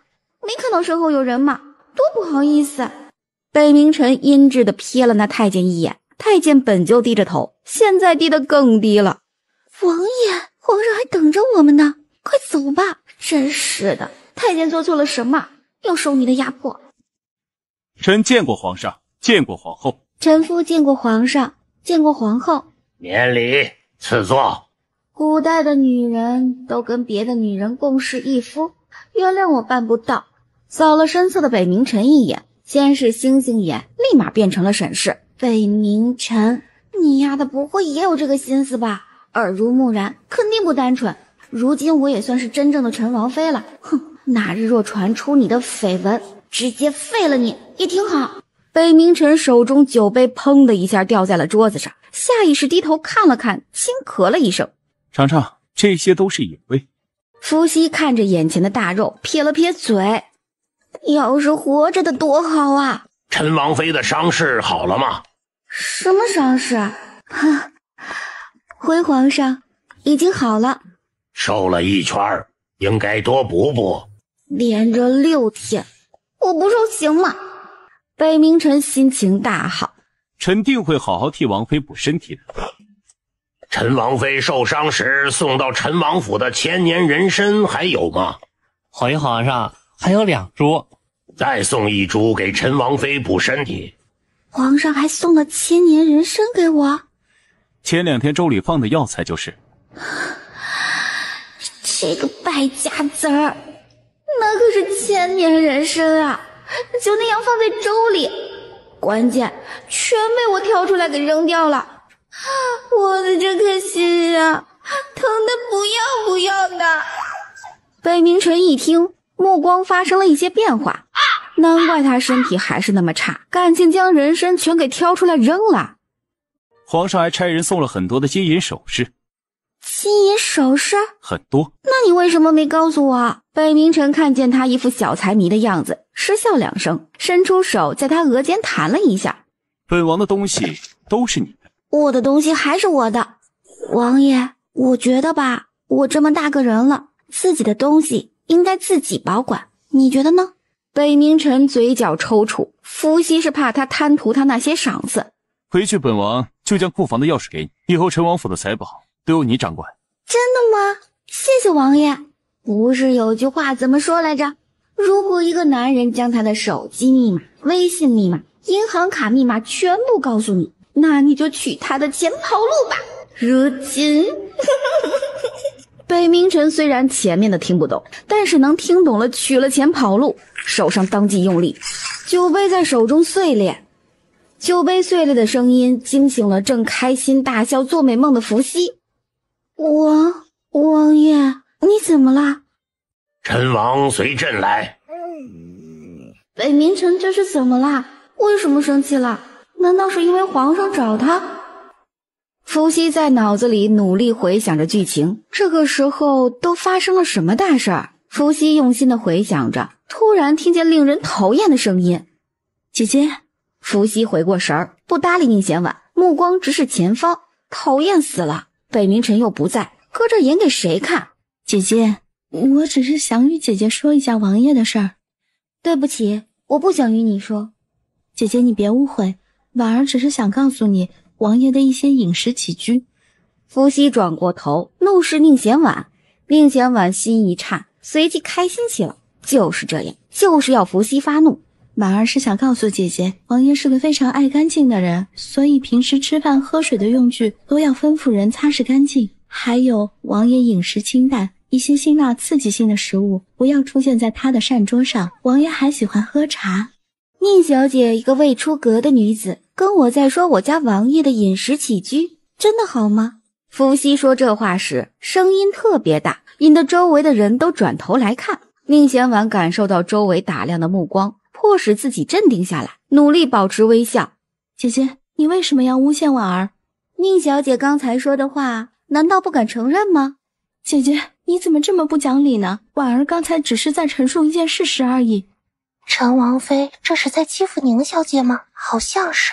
对呀，你看宁小姐都哭了。宁贤婉还挺配合，顺势低下了头，拿帕子擦了擦脸颊。你好好装。我再问一遍，宁小姐，敢当着众人的面将你刚才与我说的话再说一遍吗？身为陈王妃，难道就可以以大欺小吗？姐姐，你怎么能污蔑婉儿？我与王爷并不像你想的那般。姐姐若是不信，那便去问王爷啊，为何要冤枉婉儿？姐姐，你这样做太让婉儿伤心了。原来是怀疑陈王在外面有女人了。陈王殿下就算是养了女人，那不是很正常的事吗？就是看不出来，这陈王妃身为道姑，还是一样的善妒。真他妈的疼！宁贤婉脸皮得多厚？你每次来陈王府，我都好意相迎，真心待你。我真心待你为朋友，你竟然来告诉我家王爷的饮食起居，还让我多加注意。你比我这个王妃还要了解他吗？对不起，王爷，婉儿不是有意的，婉儿只是想让姐姐多……滚开！宁贤婉犹如五雷轰顶，呆立当场。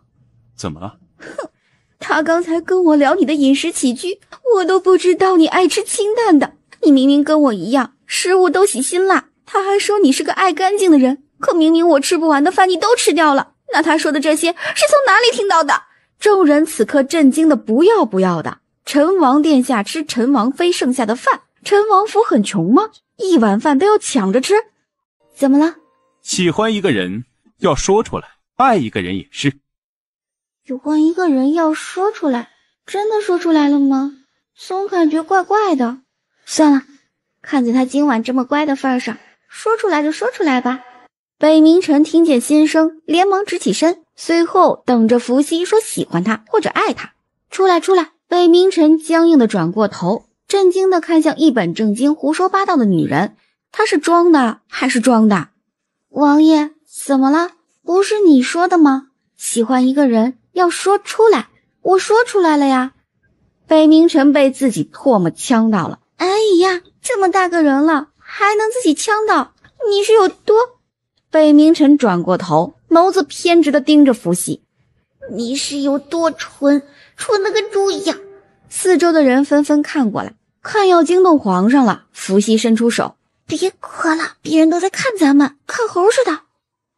北冥晨又咳了2声，但嘴被伏羲紧紧地捂着，传出的声音小了很多。李牧看着那双玉手，他好像能预想到他今后的结局。等他不能动了，躺在床上，然后一双玉手伸过来，捂住他的，浑身颤了2下，身体从里到外都倍儿爽，一点毛病都没有。伏羲疑惑地上下打量了一下，松开了自己的手，别再咳了。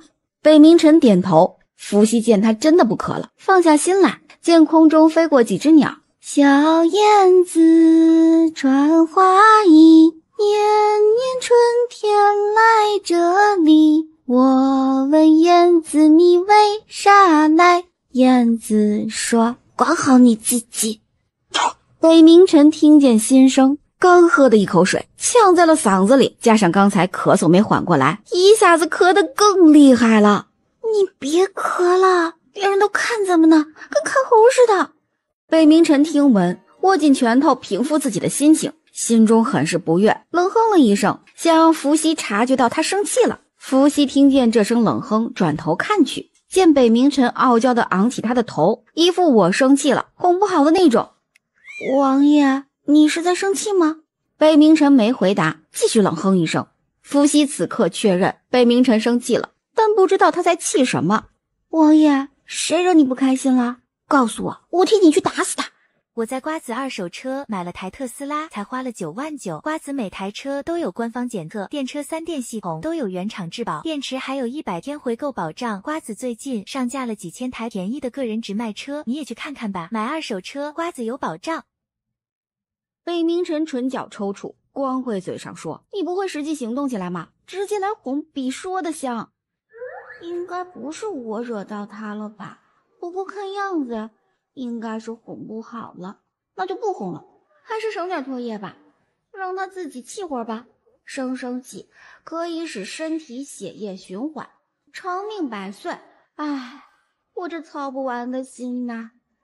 北冥晨眉头突突跳个不停，听见伏羲的心声，还以为他是为了自己身体着想，倔强的转过头。你难道看不出来我生气了？看出来啦。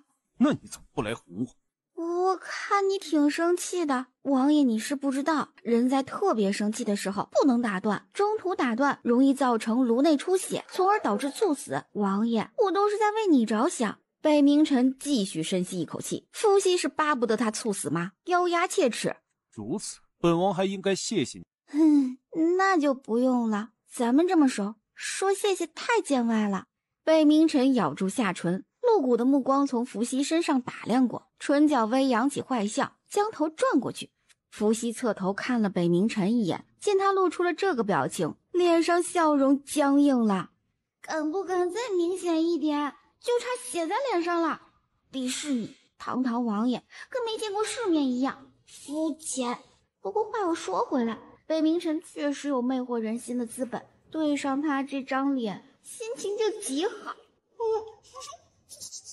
北冥晨听见这轻叫声，心中一阵悸动，不由自主转头看向伏羲。伏羲正偷看着北冥晨，突然被他抓包了，尴尬的笑了笑。只见北冥晨嘴角挂着邪笑，眼神中带着几分玩乐之味，他好像能预料到今晚的下场了。现在逃还来得及吗？找个借口离开。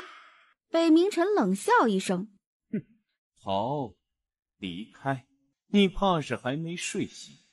陈王妃，方便陪我去四处走走吗？伏羲瞬间感激涕零，此刻就算不方便也要方便。方便，特别的方便，最好能来个彻夜长谈，这样就最好不过了。就在伏羲站起身之际，身侧的北冥晨伸手拉住了伏羲，眸中都是哀怨。伏羲回眸看去，心软之际想到前2天自己的下场，又看了看在座的人，再看那一个个挨在一起并且不隔音的帐篷，当即心一狠，甩开北冥晨的手。王爷，我和林王妃姐姐四处走走，要是回来的晚了，你就别等我了，自己睡吧。完全不顾身后北冥晨幽怨的眼神。陈王妃与陈王当真是情意绵绵，令人羡慕。这话要是让北冥晨听见了，不知道又该说出什么虎狼之词了。林王妃姐姐叫我伏羲吧。好。两人走了一段路，伏羲侧目偷看了林王妃一眼，见她情绪不高，满脸愁容。林王妃姐姐可是有心事？咱们嫁进皇室的心不都系在那一人身上吗？伏羲闻言瘪着嘴，林王妃这是和林王殿下吵架了？那还在逛什么？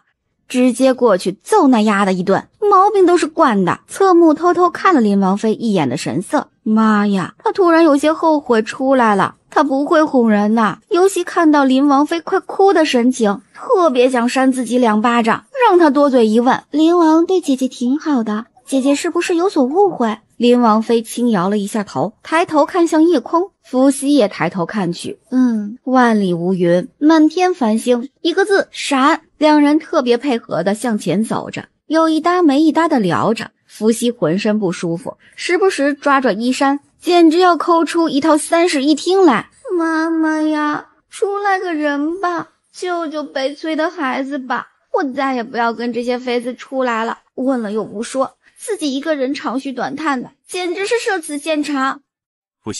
伏羲听见这如同天籁一般的声音，感动得一塌糊涂，差点痛哭流涕了起来，急忙转过身。王爷，陈王殿下。林王妃，很晚，该回去了。姐姐，那我们就先回去了。林王妃微笑地轻点了一下头，目送着两人离去，眼里都是羡慕。姐姐，你怎么出来了？干你何事？太压抑了。北冥辰侧目看了伏羲一眼，唇角上扬。不是你急着要出来，怎么一副死里逃生的样子？臣服吧，这可是我的招牌动作。怎么？难道本王说错了？没有，王爷说的可好了，说的极棒了，说的让人想尖叫，特别的顶呱呱，反手给你一个赞。北冥辰轻笑一声，将伏羲拥入自己怀抱，头埋入伏羲颈项，闻到他发丝上散发出来的淡淡幽香。你干什么？这可是外面，万一被人给撞见了。有什么可丢人？我看谁敢嘲笑。哼，敢嘲笑我的人多了去了，数都数不过来了。今后不会有人敢嘲笑本王，向你保证。别说大话，不然我就看着你被打脸，到时候脸疼了，我看你如何好意思对我。伏羲这是什么意思？难道他不相信他会保护好他吗？本王老天爷，看着没有，这里有人在说大话。降下一道闪电，劈中他吧。北冥辰眉心跳个不停，压下心中怒火，弯腰将伏羲抱起，朝营帐内走去。王爷，你放我下来吧，我可以自己走。别动。伏羲想一掌劈死北冥辰，最后还是忍了下来。回到营帐，伏羲就感觉北冥辰不对劲儿。我警告你啊，别撕衣服，这个败家的衣服有什么错？北冥辰有些生气，这时候他竟然想着衣服。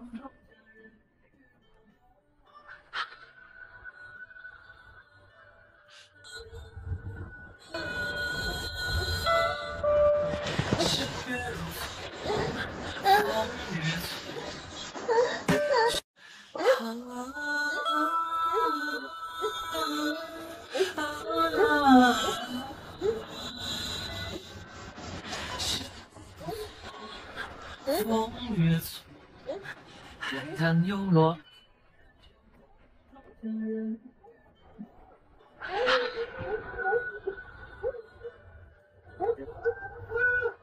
早晨，伏羲伸了个懒腰，坐起身，看到地上撕碎的衣服，很是生气地踹了踹身旁的北冥辰。我穿什么？不如我们接着睡觉。本王让凌霄去告诉皇上，就说王妃身体不适，本王要留下照顾王妃。你是魔鬼吗？伏羲连忙拉住北冥辰，北冥辰也不再逗弄他，直起身揉了揉伏羲蓬乱的头发。伏羲翻了一记白眼，最讨厌别人揉我的脑袋了，那感觉就跟我是二哈一样。北冥辰听见心声，放下了自己的手。伏羲转头看去，北冥辰健硕的胸膛，结实的腹肌，只觉得一股热流直冲脑门。北冥辰饶有兴致看着伏羲，脸上尽是蜜汁微笑。我想飞上天，与太阳肩并肩，然后照耀着你。要是哪天看你不顺眼，就晒死你。北冥辰低笑了一声，看伏羲的眼神中充满了宠溺。伏羲就算飞到天上去，也还是想天天关注他，这是有多爱他呀。北冥辰这是跟北冥怀借了一套衣服。北冥辰听闻，唇角微扬了起来。那些未出阁的千金小姐见状，纷纷入了神。他们还从未知陈王殿下有如此容貌。那些男子们纷纷翻身上马，一手拿弓，驾的一声，纷纷出去狩猎了。女眷们则是坐在一起，时不时谈笑着。陈王殿下怎么还未回来？禀皇上，陈王殿下去丛林深处了，说是。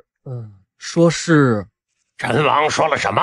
陈王殿下说他要去打一只老虎来送给陈王妃。这话一出，所有人都唏嘘了一下，不是因为北冥辰去打老虎了，而是打了老虎要送给陈王妃，这就有些羞辱人了。陈王是比喻陈王妃像只母老虎吗？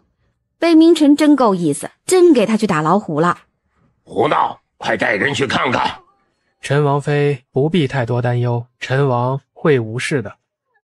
姐姐，伏羲听见这个声音，眼一闭，心一烦，真想飞起一脚踹过去。宁贤婉脸皮就跟不要钱一样，而且还可以以旧换新。回眸看去，脸上笑呵呵，心里姐姐，你明日方便？说到这里停了下来，因为他想起了伏羲上次说的话，定了2秒，再次开口。姐姐，你明日可在府中？不出什么意外的话，我未来几十年都在。宁贤婉被噎住了，手不自觉地摸了摸怀中的兔子。小兔子乖乖，把嘴张开，我要听见，我要听见，赶紧张开嘴，把那话儿说，让我听见你性感磁性出卖人的声音吧。那只兔子在睡梦中吸了吸鼻子，嘴巴张了一下。伏羲隐约听见胡萝卜不够吃，哼，这个吃货。姐姐，王爷替姐姐去打老虎了，王爷肯定很爱姐姐，你觉得我说的对吗？对你大爷好一点。宁贤婉笑容差点崩了。姐姐，我比宁小姐还要小，宁小姐都屈尊叫我一声姐姐，那我怎么也应该叫宁小姐一声伯母吧。松开！兔子见宁贤婉就是不松手，张开嘴巴在宁贤婉手上咬了一口。兔子疼了也会咬人，妈的，全身炸毛，都别惹我！伏羲笑忍不住了。宁贤婉愤怒地看着那只兔子，兔兔这么可爱，你怎么可以想吃兔兔？你过来呀！兔子看了眼前2个女人，撒腿就跑。陈王妃，以前的事儿都是我不好，还请你不要计较。我知道都是你不好，所以不要请我，我就要计较。陈王妃，我们能借一步说话吗？不能，不借。随后就听见宁贤婉咬牙切齿的声音。大庭广众之下，宁小姐还是收敛一些吧，不然我告你威胁我人身安全哦。伏羲，你别得寸进尺。这一声引得周围千金小姐齐齐看了过来。宁贤婉脸色顿时难堪不已，她感觉别人都在看她的热闹，不禁在心中大骂江甜甜蠢得跟猪一样。我不仅要得寸进尺，我还想蹬鼻子上脸。你想想就行了，我是不会给你这个机会的。臣嗡嗡嗡的，烦死了。姐姐，我去找北冥辰了，你帮我看着我的座位，别落下什么脏东西。说完直接溜之大吉。林王妃点头，随后看向宁贤婉，目光很是冰冷，似要将宁贤婉给冻成冰雕。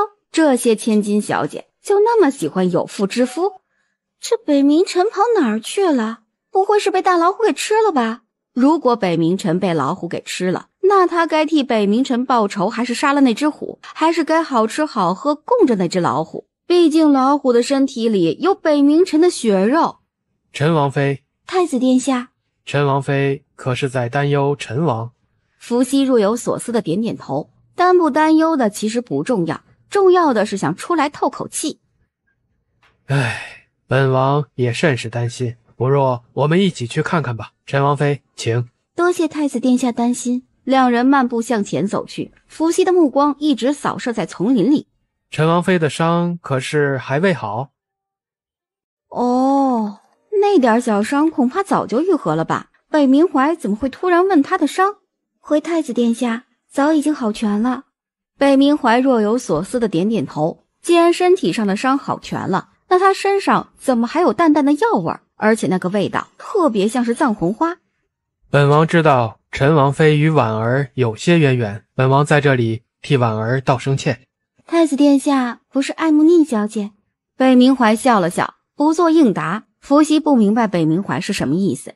太子殿下，我去前面看看。说完，不等北冥怀回答，直接向前走去。北冥怀看着伏羲远去的背影，脸上不复温润，不知道是不是他的错觉，他总觉得北冥怀对他有所图，但不是男女之间的那种。这狗男人跑哪儿去了？难道真的上山打老虎去了？真的是，也不看看自己几斤几两。小燕子，小燕子，鸡鸡，我们是喜鹊。对不起啊，跟你打听个事儿。鸡鸡，不知道。出来，我还没说完是什么问题呢。回答他的是寂静无声。有空吗？我跟你打听。没空。